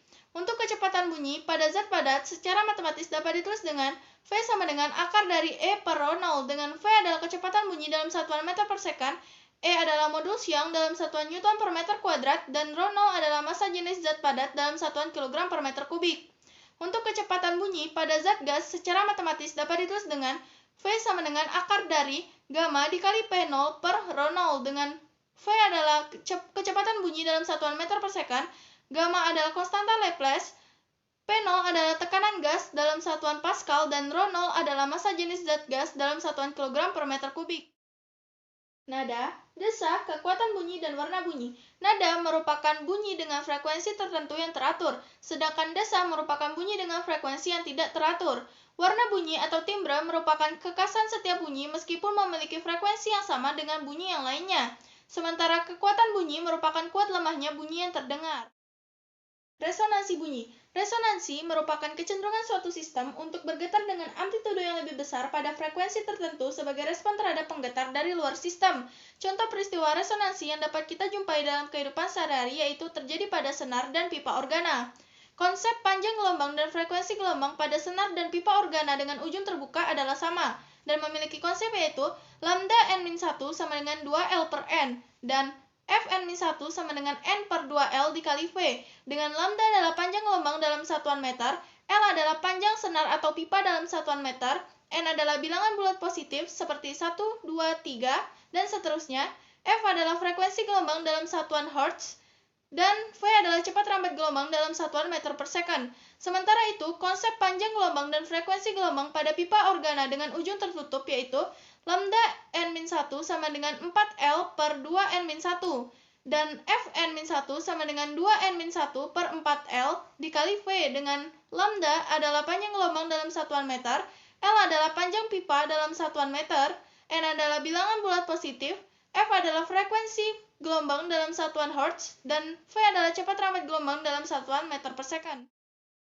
Intensitas bunyi. Intensitas gelombang bunyi dapat didefinisikan sebagai daya gelombang yang dipindahkan melalui bidang tertentu tiap satuan luas yang tegak lurus dengan arah perambatan gelombang. Sehingga secara matematis, intensitas bunyi dapat ditulis dengan I sama dengan P per A, dengan I adalah intensitas gelombang bunyi dalam satuan watt per meter kuadrat, P adalah daya gelombang dalam satuan watt, dan A adalah luas permukaan gelombang bunyi dalam satuan meter kuadrat. Hubungan antara intensitas bunyi dengan jarak dari tempat ke sumber bunyi secara matematis dapat ditulis dengan I1 per I2 sama dengan R2 kuadrat per R1 kuadrat. Dengan I1 adalah intensitas bunyi pada tempat 1 dengan satuan watt per meter kuadrat, I2 adalah intensitas bunyi pada tempat 2 dalam satuan watt per meter kuadrat, R2 adalah jarak dari tempat 2 ke sumber bunyi dalam satuan meter, dan R1 adalah jarak dari tempat pertama ke sumber bunyi dalam satuan meter. Skala desibel. Skala desibel merupakan skala yang sering digunakan dalam intensitas bunyi. Skala desibel memiliki hubungan logaritmik. Besaran fisika yang dinyatakan dalam satuan desibel disebut sebagai taraf intensitas bunyi atau yang disimbolkan dengan TI dan memiliki konsep yaitu TI sama dengan 10 log I1 per I0, dengan TI adalah taraf intensitas bunyi, I1 adalah intensitas bunyi, dan I0 adalah intensitas awang pendengaran.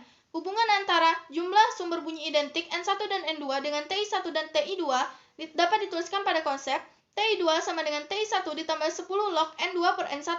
Dengan TI2 adalah taraf intensitas bunyi kedua, TI1 adalah taraf intensitas bunyi pertama, N2 adalah jumlah sumber bunyi identik kedua, dan N1 adalah jumlah sumber bunyi identik pertama. Hubungan antara jarak dari tempat ke sumber bunyi atau R1 dan R2 dengan TI1 dan TI2 dapat dituliskan pada konsep TI2 sama dengan TI1 ditambah 10 log R1 per R2 kuadrat. Dengan TI2 adalah taraf intensitas bunyi kedua, TI1 adalah taraf intensitas bunyi pertama, R1 adalah jarak dari tempat 1 ke sumber bunyi, dan R2 adalah jarak dari tempat 2 ke sumber bunyi. Interferensi dan pelayangan bunyi. Interferensi gelombang bunyi dapat didefinisikan sebagai peristiwa yang terjadi ketika dua buah gelombang yang sedang bergerak bertemu dalam medium yang sama. Interferensi gelombang bunyi dibagi menjadi dua, yaitu interferensi konstruktif dengan amplitudo maksimum dan interferensi destruktif dengan amplitudo minimum. Pelayangan bunyi dapat didefinisikan sebagai peristiwa yang terjadi ketika interferensi dua gelombang bunyi yang memiliki frekuensi sedikit berbeda. Konsep pelayangan bunyi dapat dituliskan secara matematis, yaitu T aksen sama dengan setengah T sama dengan 1 per F1 dikurang F2, dengan T aksen adalah periode pelayangan bunyi dalam satuan sekon, T adalah periode gelombang bunyi dalam satuan sekon, F1 adalah frekuensi gelombang bunyi pertama dalam satuan Hertz, dan F2 adalah frekuensi gelombang bunyi kedua dalam satuan Hertz. Efek Doppler. Efek Doppler merupakan peristiwa perubahan frekuensi gelombang bunyi akibat adanya gerak relatif di antara pengamat dan sumber bunyi. Konsep efek Doppler yaitu Fp sama dengan V dikurang Vp dibagi dengan V dikurang Vs dikali dengan Fs. Dengan Fp adalah frekuensi yang terdengar oleh pengamat dalam satuan Hertz, V adalah kecepatan bunyi dalam satuan meter per second, Vp adalah kecepatan pengamat dalam satuan meter per second, Vs adalah kecepatan sumber bunyi dalam satuan meter per second, dan Fs adalah frekuensi sumber bunyi dalam satuan Hertz. Dan dengan aturan bahwa V harus bernilai positif, Vs dan Vp akan bernilai positif jika searah dengan arah dari sumber ke pendengar, Vs dan Vp akan bernilai negatif jika berlawanan arah dengan arah dari sumber ke pendengar, dan Vs dan Vp akan bernilai 0 apabila sumber dan pendengar dalam keadaan diam. Cahaya sebagai gelombang elektromagnetik. Cahaya merupakan gelombang elektromagnetik yang dipancarkan dalam berbagai panjang gelombang dan frekuensi. Cahaya dibedakan menjadi dua, yaitu yang pertama, cahaya polikromatik, merupakan cahaya yang terdiri dari beberapa frekuensi dan panjang gelombang, contohnya cahaya matahari. Dan yang kedua yaitu cahaya monokromatik, merupakan cahaya yang hanya terdiri dari satu frekuensi dan panjang gelombang saja, contohnya laser. Interaksi cahaya dengan bahan. Berdasarkan interaksinya dengan cahaya, bahan-bahan dapat dibedakan menjadi tiga, yaitu yang pertama, bahan tembus cahaya. Bahan tembus cahaya merupakan bahan-bahan yang memungkinkan untuk dilewati oleh cahaya, sehingga benda-benda pada sisi lain dapat terlihat dengan jelas. Contohnya udara, lensa, dan air. 2. Bahan tak tembus cahaya. Bahan tak tembus cahaya merupakan bahan-bahan yang dapat memantulkan dan menyerap cahaya tanpa meneruskannya. Contohnya cermin. 3. Bahan buram. Bahan buram merupakan bahan-bahan yang memungkinkan untuk meneruskan cahaya tetapi menyebar sehingga benda-benda pada sisi lain tidak dapat dilihat dengan jelas. Contohnya agar-agar dan susu cair. Interferensi gelombang cahaya. Syarat terjadinya interferensi gelombang cahaya yaitu fase kedua gelombang harus konstan atau tetap, frekuensi kedua gelombang harus sama, dan amplitudo kedua gelombang harus sama. Interferensi gelombang cahaya dibedakan menjadi tiga. Yang pertama, interferensi oleh satu celah sempit atau celah tunggal. Apabila seberkas cahaya melewati suatu celah sempit, maka pada layar bagian belakang celah tersebut akan terbentuk pola gelap terang yang saling berselang-seling. Pola gelap dibentuk oleh interferensi destruktif, sedangkan pola terang dibentuk oleh interferensi konstruktif. Konsep pola gelap dapat dilihat pada persamaan D sin theta sama dengan N lambda, dan untuk konsep pola terang dapat dilihat pada persamaan D sin theta sama dengan N min setengah lambda, dengan D adalah lebar celah, theta adalah sudut difraksi, dan lambda adalah panjang gelombang cahaya. Untuk jarak garis gelap ke N dari terang pusat dapat dilihat pada konsep Y sama dengan N dikali lambda dikali L dibagi dengan D, dengan Y adalah jarak garis gelap ke N dari terang pusat, dan L adalah jarak dari celah ke layar. 2. Interferensi oleh celah ganda. Konsep pola terang pada interferensi oleh celah ganda dapat dituliskan pada persamaan D sin theta sama dengan N lambda, dengan N dimulai dari 0, 1, 2, dan seterusnya. Dan untuk pola gelap pada interferensi oleh celah ganda dapat dituliskan pada persamaan D sin theta sama dengan M min setengah lambda, dengan N dimulai dari 1, 2, 3, dan seterusnya. Dengan D adalah lebar celah, theta adalah sudut difraksi, dan lambda adalah panjang gelombang cahaya.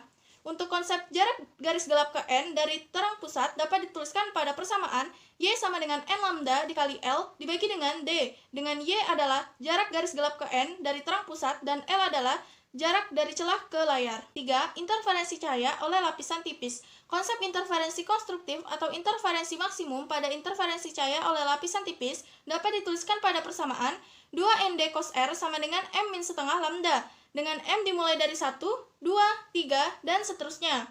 Sementara itu, untuk konsep interferensi destruktif atau interferensi minimum pada interferensi cahaya oleh lapisan tipis dapat dituliskan pada konsep 2ND cos R sama dengan M lambda, dengan M dimulai dari 0, 1, 2, dan seterusnya. Dan dengan N adalah indeks bias lapisan, D adalah ketebalan lapisan, R adalah sudut bias cahaya, dan lambda adalah panjang gelombang cahaya.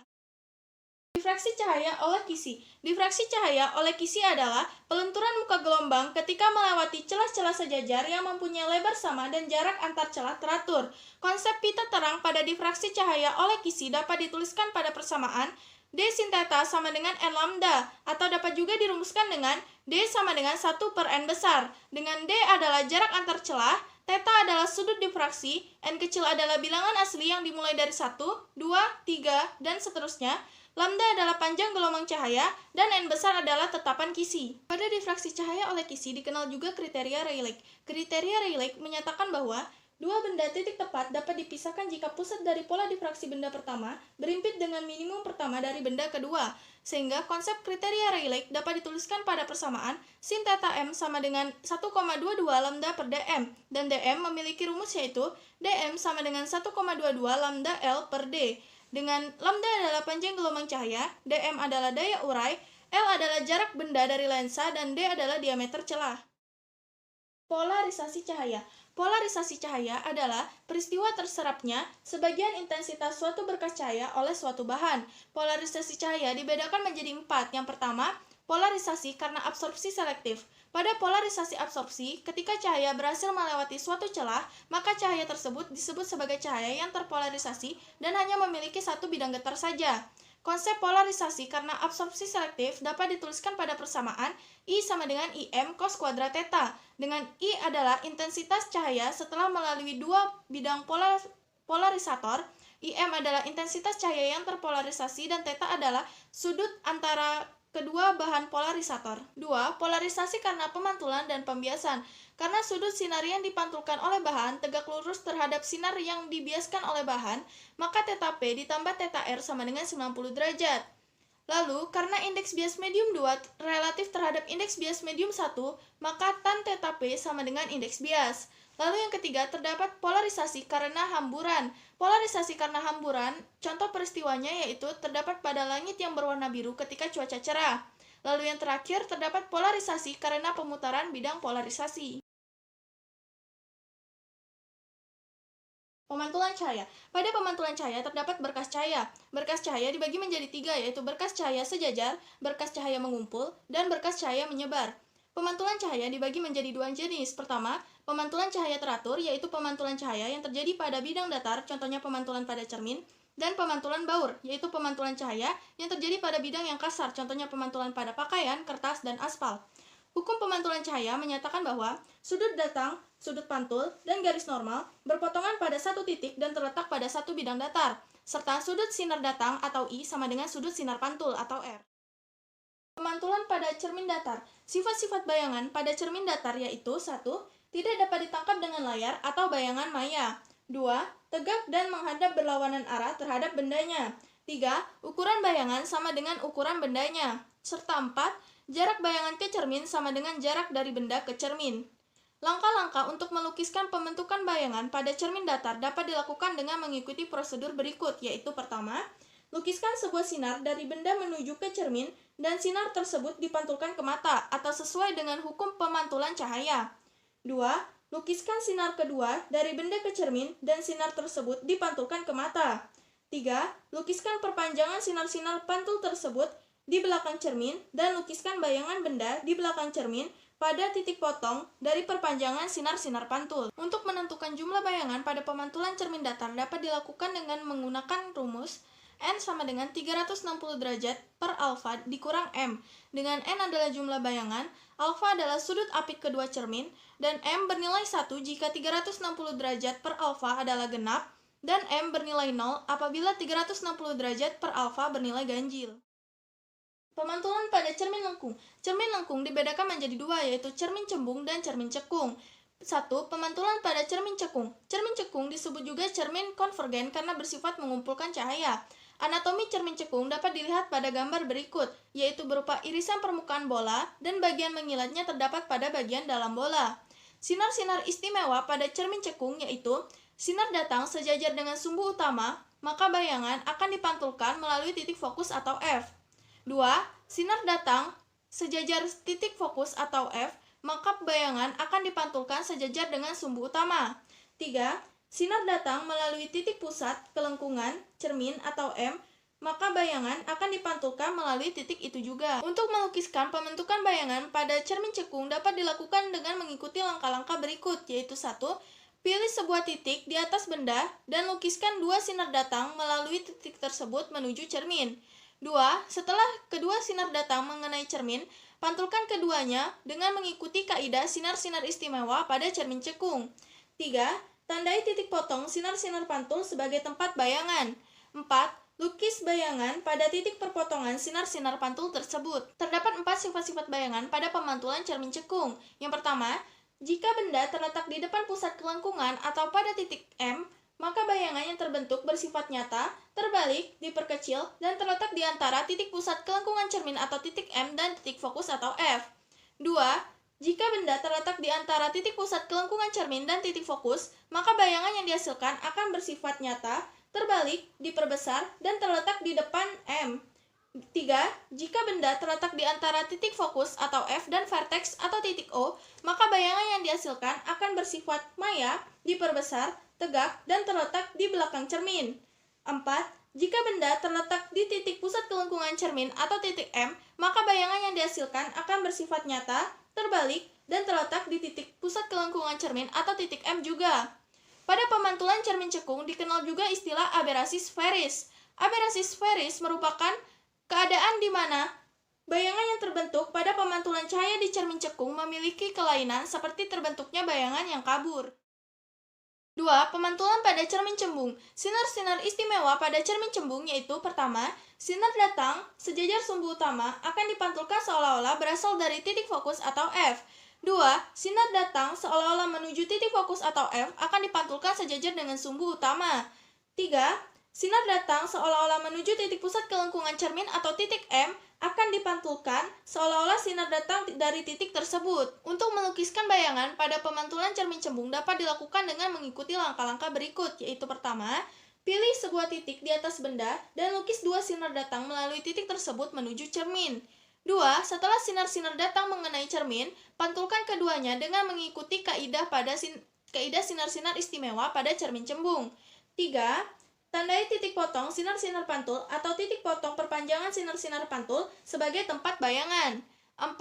Lukis bayangan pada titik potong tersebut. Untuk sifat bayangan pada cermin cembung, apabila benda terletak di depan cermin cembung, maka bayangan yang dihasilkan akan bersifat maya, tegak, diperkecil, dan terletak di belakang cermin. Pada pemantulan cermin lengkung dikenal juga dalil Esbach. Dalil Esbach yaitu dalil yang berguna untuk menentukan sifat-sifat bayangan pada pemantulan cermin lengkung dengan menggunakan metode penomoran ruang. Dengan ruang 1 terletak di antara titik F dan O, ruang 2 terletak di antara titik F dan M, ruang 3 berada di depan titik M pada cermin cekung dan berada di belakang titik M pada cermin cembung, serta ruang 4 adalah ruang yang berada pada belakang cermin cekung dan di depan cermin cembung. Sifat-sifat bayangan atau ketentuan sifat bayangan pada dalil Esbach dinyatakan yaitu pertama, jumlah nomor ruang benda atau R dengan nomor ruang bayangan atau R aksen sama dengan 5. 2. Untuk setiap benda nyata dan tegak, maka semua bayangan di depan cermin adalah nyata dan terbalik, serta semua bayangan di belakang cermin adalah maya dan tegak. 3. Jika nomor ruang bayangan lebih besar daripada nomor ruang benda, maka bayangan diperbesar. Sedangkan 4, jika nomor ruang bayangan lebih kecil daripada nomor ruang benda, maka bayangan diperkecil. Persamaan cermin lengkung. Untuk mencari panjang fokus cermin dapat digunakan konsep 1/F sama dengan 1/S ditambah 1/S aksen. Dengan F adalah panjang fokus cermin, S adalah jarak dari benda ke cermin, dan S aksen adalah jarak dari bayangan ke cermin. Untuk mencari jari-jari kelengkungan cermin dapat digunakan konsep 2/R sama dengan 1/S ditambah 1/S aksen. Sedangkan untuk mencari perbesaran bayangan linear cermin dapat digunakan konsep M sama dengan H aksen per H sama dengan mutlak dari S aksen per S, dengan H aksen adalah tinggi bayangan dan H adalah tinggi benda. Pada kasus dua buah cermin yang saling berhadapan, bayangan akhir yang dihasilkan didasarkan pada proses berikut, yaitu pertama, proses pemantulan cahaya oleh cermin pertama atau cermin cekung yang melalui benda A akan menghasilkan bayangan pertama atau A aksen. 2. Bayangan pertama atau A aksen bertindak sebagai benda bagi cermin kedua atau cermin cembung. Dan pemantulan cahaya oleh cermin kedua tersebut akan menghasilkan bayangan akhir atau A aksen-aksen. Konsep jarak pisah cermin dapat dituliskan secara matematis, yaitu D sama dengan S1 aksen ditambah S2. Dengan D adalah jarak pisah cermin, S1 aksen adalah jarak bayangan pertama ke cermin pertama, dan S2 adalah jarak bayangan pertama ke cermin kedua. Untuk mencari perbesaran total sistem cermin dapat digunakan persamaan. Perbesaran total sistem cermin sama dengan perbesaran sistem cermin pertama dikali perbesaran sistem cermin kedua, sama dengan mutlak dari S1 aksen per S1 dikali dengan S2 aksen per S2. Pembiasan cahaya. Pembiasan cahaya adalah pembelokan arah cahaya ketika melewati bidang batas di antara dua medium yang berbeda. Hukum pembiasan cahaya dinyatakan dalam hukum Snellius yang kedua, yaitu jika sinar datang dari medium kurang rapat ke medium lebih rapat, maka sinar dibiaskan mendekati garis normal. Sebaliknya, jika sinar datang dari medium lebih rapat ke medium kurang rapat, maka sinar dibiaskan menjauhi garis normal. Atau secara matematis, hukum Snellius yang kedua dapat dituliskan dengan N1 sin I sama dengan N2 sin R. Dengan N1 adalah indeks bias medium 1, I adalah sudut datang, N2 adalah indeks bias medium 2, dan R adalah sudut bias. Indeks bias. Terdapat dua jenis indeks bias, yaitu pertama, indeks bias mutlak, merupakan perbandingan antara laju cahaya pada ruang hampa atau udara dengan laju cahaya pada medium, atau secara matematis dapat ditulis dengan N sama dengan C per V. 2. Indeks bias relatif. Indeks bias relatif merupakan perbandingan antara indeks bias mutlak medium yang satu dengan indeks bias mutlak medium yang lainnya, atau secara matematis dapat ditulis dengan indeks bias medium 1 relatif terhadap indeks bias medium 2 sama dengan indeks bias medium 1 per indeks bias medium 2. Dan indeks bias medium 2 relatif terhadap indeks bias medium 1 sama dengan indeks bias medium 2 per indeks bias medium 1. Perbandingan antara indeks bias medium 2 dengan indeks bias medium 1 secara matematis dapat ditulis dengan N2 per N1 sama dengan V1 per V2 sama dengan lambda 1 per lambda 2 sama dengan sin I per sin R. Pemantulan total. Pemantulan total adalah keadaan di mana nilai sudut datang lebih besar daripada sudut kritis, sehingga semua cahaya tidak akan mengalami pembiasan, melainkan akan dipantulkan. Konsep pemantulan total yaitu N1 sin IK sama dengan N2 sin 90 derajat. Dengan N1 adalah indeks bias medium 1, N2 adalah indeks bias medium 2, IK adalah sudut kritis dengan rumus IK sama dengan N2 per N1. Pembiasan cahaya pada kaca pelan paralel. Cahaya yang mengenai kaca pelan paralel akan mengalami dua kali pembiasan, yaitu pertama, pembiasan ketika memasuki kaca pelan paralel, dan kedua, pembiasan ketika keluar dari kaca pelan paralel. Konsep pergeseran sinar cahaya pada kaca pelan paralel dapat dihitung dengan menggunakan persamaan T sama dengan D sin I min R per cos R. Dengan T adalah pergeseran sinar cahaya, D adalah tebal kaca pelan paralel, I adalah sudut datang cahaya, dan R adalah sudut bias cahaya. Pembiasan cahaya pada prisma. Ketika seberkas cahaya mengenai salah satu bidang prisma, maka cahaya akan dibiaskan terhadap bidang tersebut dan akan dibiaskan lagi ketika mengenai bidang lainnya yang akan keluar dari prisma. Pada pembiasan cahaya oleh prisma, dikenal sudut deviasi dan sudut dispersi. Sudut deviasi merupakan sudut yang dibentuk oleh perpanjangan sinar datang awal dengan sinar bias akhir atau sinar bias yang keluar dari bidang 2. Sehingga secara matematis, sudut deviasi dapat dicari dengan menggunakan konsep sudut deviasi sama dengan sudut datang awal ditambah sudut bias akhir dikurang dengan sudut pembias prisma. 2. Sudut dispersi. Sudut dispersi merupakan selisih antara sudut deviasi sinar ungu dengan sudut deviasi sinar merah. atau secara matematis dapat ditulis pada konsep berikut dan dapat disederhanakan sehingga menjadi sudut dispersi sama dengan indeks bias pada cahaya ungu dikurang indeks bias pada cahaya merah dikali dengan sudut pembias prisma. Pembiasan cahaya pada bidang lengkung. Pada pembiasan cahaya oleh bidang lengkung berlaku persamaan yaitu N1 per S ditambah N2 per S aksen sama dengan N2 dikurang N1 per R dengan aturan bahwa R akan bernilai positif apabila bidang cembung dan bernilai negatif apabila permukaan bidang cekung dan S akan bernilai positif apabila benda nyata dan bernilai negatif apabila benda maya. Dan S aksen akan bernilai positif apabila bayangan bersifat nyata dan bernilai negatif apabila bayangan bersifat maya. Untuk perbesaran bayangan pada pembiasan cahaya oleh bidang lengkung dapat dicari dengan menggunakan konsep M sama dengan H aksen per H sama dengan mutlak dari S aksen per S dikali dengan N1 per N2. Dengan H aksen adalah tinggi bayangan dan H adalah tinggi benda. Untuk panjang fokus benda pada pembiasan cahaya oleh bidang lengkung dapat dicari dengan menggunakan konsep F1 sama dengan N1R per N2 dikurang N1. Sedangkan untuk panjang fokus bayangan pada pembiasan cahaya oleh bidang lengkung dapat dicari dengan menggunakan konsep F2 sama dengan N2R per N2 dikurang N1. Pembiasan cahaya pada lensa. Terdapat dua macam lensa, yaitu lensa cembung dan lensa cekung. Lensa cembung disebut juga lensa konvergen karena dapat mengumpulkan cahaya. Anatomi lensa cembung dapat dilihat pada gambar berikut. Sedangkan lensa cekung disebut juga lensa divergen karena dapat memancarkan berkas sinar cahaya. Anatomi lensa cekung dapat dilihat pada gambar berikut. Sinar istimewa lensa. Terdapat tiga macam sinar istimewa lensa cembung, yaitu sinar datang sejajar sumbu utama lensa akan dibiaskan melalui titik fokus aktif atau F1 di belakang lensa. 2. Sinar datang melalui titik fokus pasif atau F2 di depan lensa akan dibiaskan sejajar sumbu utama. 3. Sinar datang melalui titik pusat optik lensa atau O akan diteruskan tanpa dibiaskan. Terdapat tiga macam sinar istimewa pada lensa cekung, yaitu pertama, sinar datang sejajar sumbu utama lensa akan dibiaskan seolah-olah berasal dari titik fokus aktif atau F1 di depan lensa. 2. Sinar datang seolah-olah menuju titik fokus pasif atau F2 di belakang lensa akan dibiaskan sejajar sumbu utama. 3. Sinar datang melalui pusat optik lensa atau O akan diteruskan tanpa dibiaskan. Pembentukan bayangan lensa. Untuk melukiskan pembentukan bayangan pada lensa cembung dapat dilakukan dengan mengikuti langkah-langkah berikut, yaitu pertama, pilih sebuah titik di atas benda dan lukis dua sinar datang melalui titik tersebut menuju ke lensa cembung. 2. Setelah kedua sinar tersebut mengenai lensa, maka biaskan kedua sinar sesuai dengan kaidah sinar istimewa pada lensa cembung. 3. Tandai titik potong sinar-sinar bias sebagai tempat bayangan benda. 4.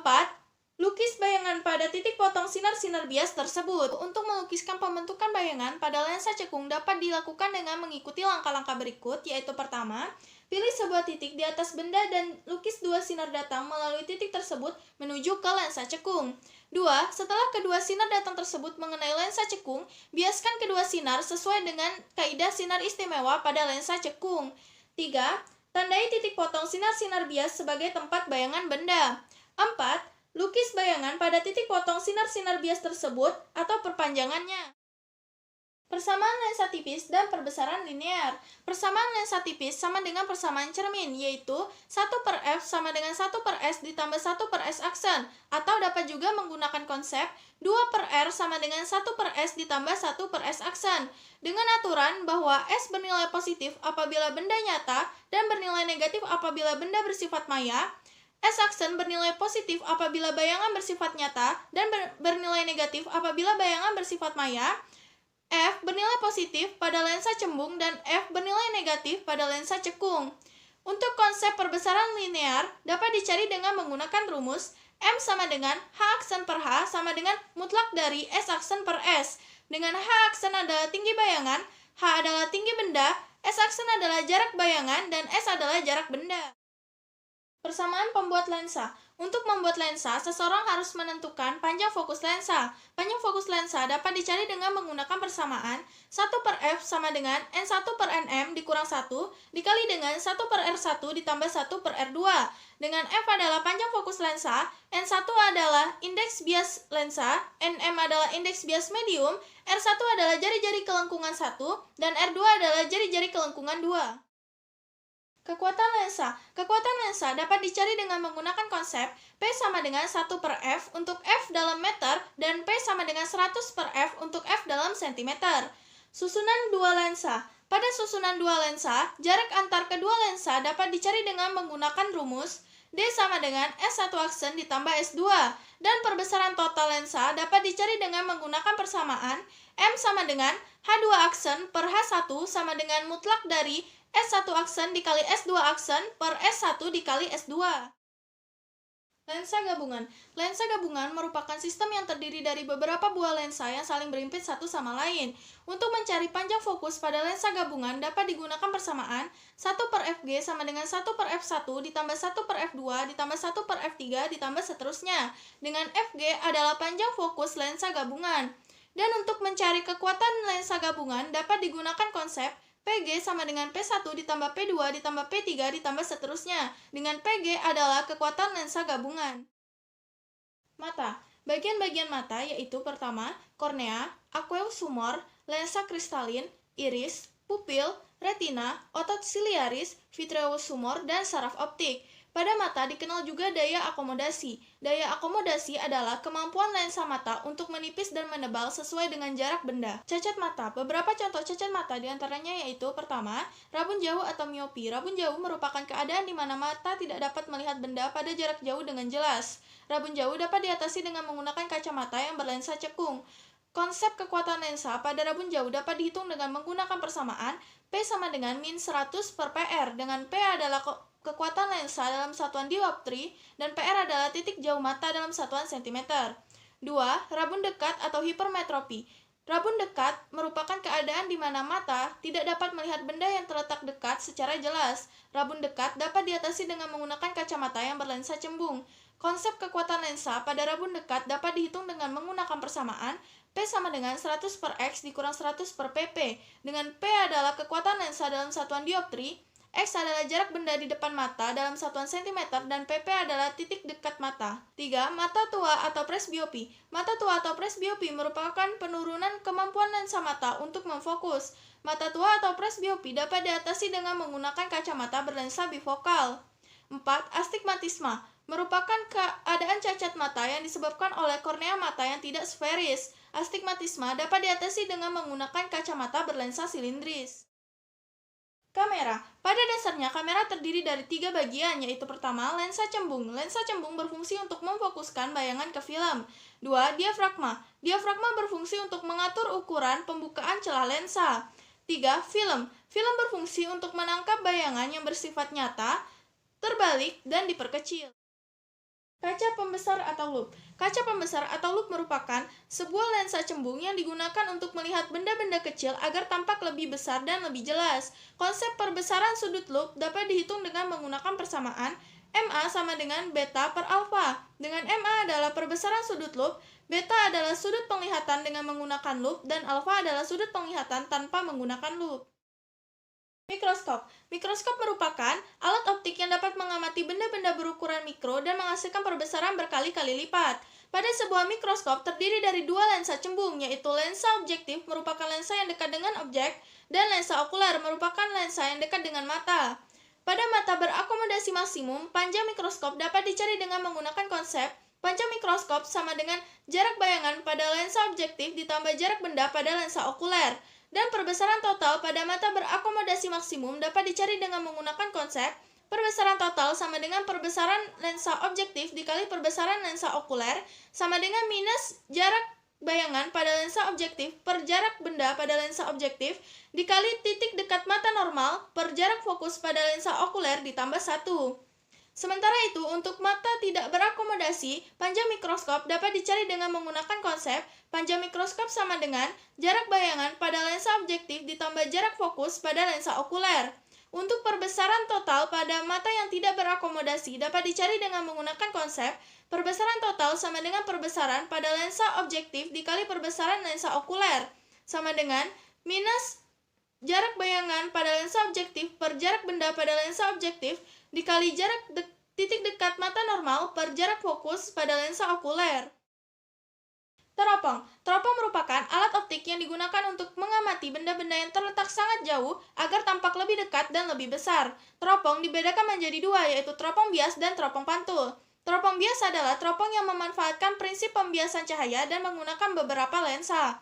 Teropong bias dibagi menjadi 4 macam. Pertama, teropong bintang. Teropong bintang merupakan teropong yang dapat digunakan untuk mengamati benda-benda langit. Pada mata berakomodasi maksimum, panjang teropong bintang dapat dihitung dengan menggunakan konsep panjang teropong sama dengan jarak fokus pada lensa objektif ditambah jarak benda pada lensa okuler. Sedangkan perbesaran anguler pada teropong bintang pada mata berakomodasi maksimum dapat dicari dengan menggunakan konsep MA sama dengan jarak fokus pada lensa objektif per jarak benda pada lensa okuler. Untuk mata yang tidak berakomodasi, panjang teropong dapat dicari dengan menggunakan konsep panjang teropong sama dengan jarak fokus pada lensa objektif ditambah jarak fokus pada lensa okuler. Sedangkan perbesaran anguler pada mata tidak berakomodasi dapat dicari dengan menggunakan konsep MA sama dengan jarak fokus pada lensa objektif per jarak fokus pada lensa okuler. Jenis teropong bias yang kedua yaitu teropong bumi. Pada mata berakomodasi maksimum, perbesaran anguler teropong bumi dapat dihitung dengan menggunakan konsep MA sama dengan jarak fokus pada lensa objektif per jarak benda pada lensa okuler. Panjang teropong bumi pada mata berakomodasi maksimum dapat dicari dengan menggunakan konsep panjang teropong sama dengan jarak fokus pada lensa objektif ditambah 4 kali jarak fokus pada lensa pembalik ditambah jarak benda pada lensa okuler. Untuk mata yang tidak berakomodasi, perbesaran anguler pada teropong bumi dapat dihitung dengan menggunakan konsep MA sama dengan FOB per FOK, dengan FOB adalah jarak fokus pada lensa objektif dan FOK adalah jarak fokus pada lensa okuler. Sementara itu, untuk panjang teropong bumi pada mata yang tidak berakomodasi dapat dicari dengan menggunakan konsep panjang teropong sama dengan jarak fokus pada lensa objektif ditambah 4 kali jarak fokus pada lensa pembalik ditambah jarak fokus pada lensa okuler. Yang ketiga yaitu teropong panggung. Teropong panggung terdiri dari sebuah lensa cembung sebagai lensa objektif dan sebuah lensa cekung sebagai lensa okuler. Teropong prisma terdiri dari dua buah lensa cembung dan dua buah prisma yang diletakkan di antara lensa okuler dan lensa objektif. Lalu jenis teropong yang kedua yaitu teropong pantul. Merupakan teropong yang memanfaatkan prinsip pemantulan cahaya dan menggunakan beberapa cermin dan lensa. Efek rumah kaca. Efek rumah kaca adalah proses pemanasan permukaan bumi yang disebabkan oleh terperangkapnya radiasi matahari oleh gas-gas tertentu di atmosfer bumi. Konsep efek rumah kaca dapat dilihat pada ilustrasi berikut. Panas matahari sebagian diserap oleh bumi, sebagiannya lagi dipantulkan oleh bumi dan diserap oleh atmosfer, dan sebagiannya lagi dipantulkan oleh bumi dan atmosfer. Untuk mencari energi matahari yang diterima oleh bumi dapat dilakukan dengan menggunakan persamaan E1 sama dengan E2 ditambah E3. Dengan E1 adalah energi matahari yang diterima oleh bumi, E2 adalah energi matahari yang diserap oleh bumi, dan E3 adalah energi yang dipancarkan oleh bumi dalam bentuk radiasi inframerah.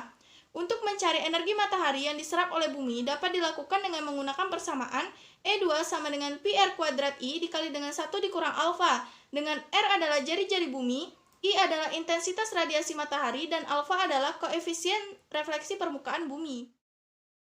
Emisi gas-gas rumah kaca. Efek rumah kaca dapat disebabkan oleh beberapa gas-gas, diantaranya yaitu pertama, gas karbon dioksida yang berasal dari penggunaan kendaraan, listrik, dan aktivitas pabrik. Kedua, gas metana yang berasal dari sampah organik dan kotoran hewan. Tiga, gas dinitrogen oksida yang berasal dari bahan bakar fosil dan pembakaran hutan. Serta keempat, gas klorofluorokarbon yang dihasilkan oleh pendingin ruangan dan kulkas. Pemanasan global. Pemanasan global merupakan proses peningkatan suhu rata-rata atmosfer, laut, dan daratan bumi. Dampak terjadinya pemanasan global diantaranya yaitu kenaikan permukaan air laut, penurunan produktivitas pertanian, memberikan dampak yang negatif terhadap kesehatan manusia, perubahan cuaca dan iklim yang ekstrim, serta perubahan ekosistem.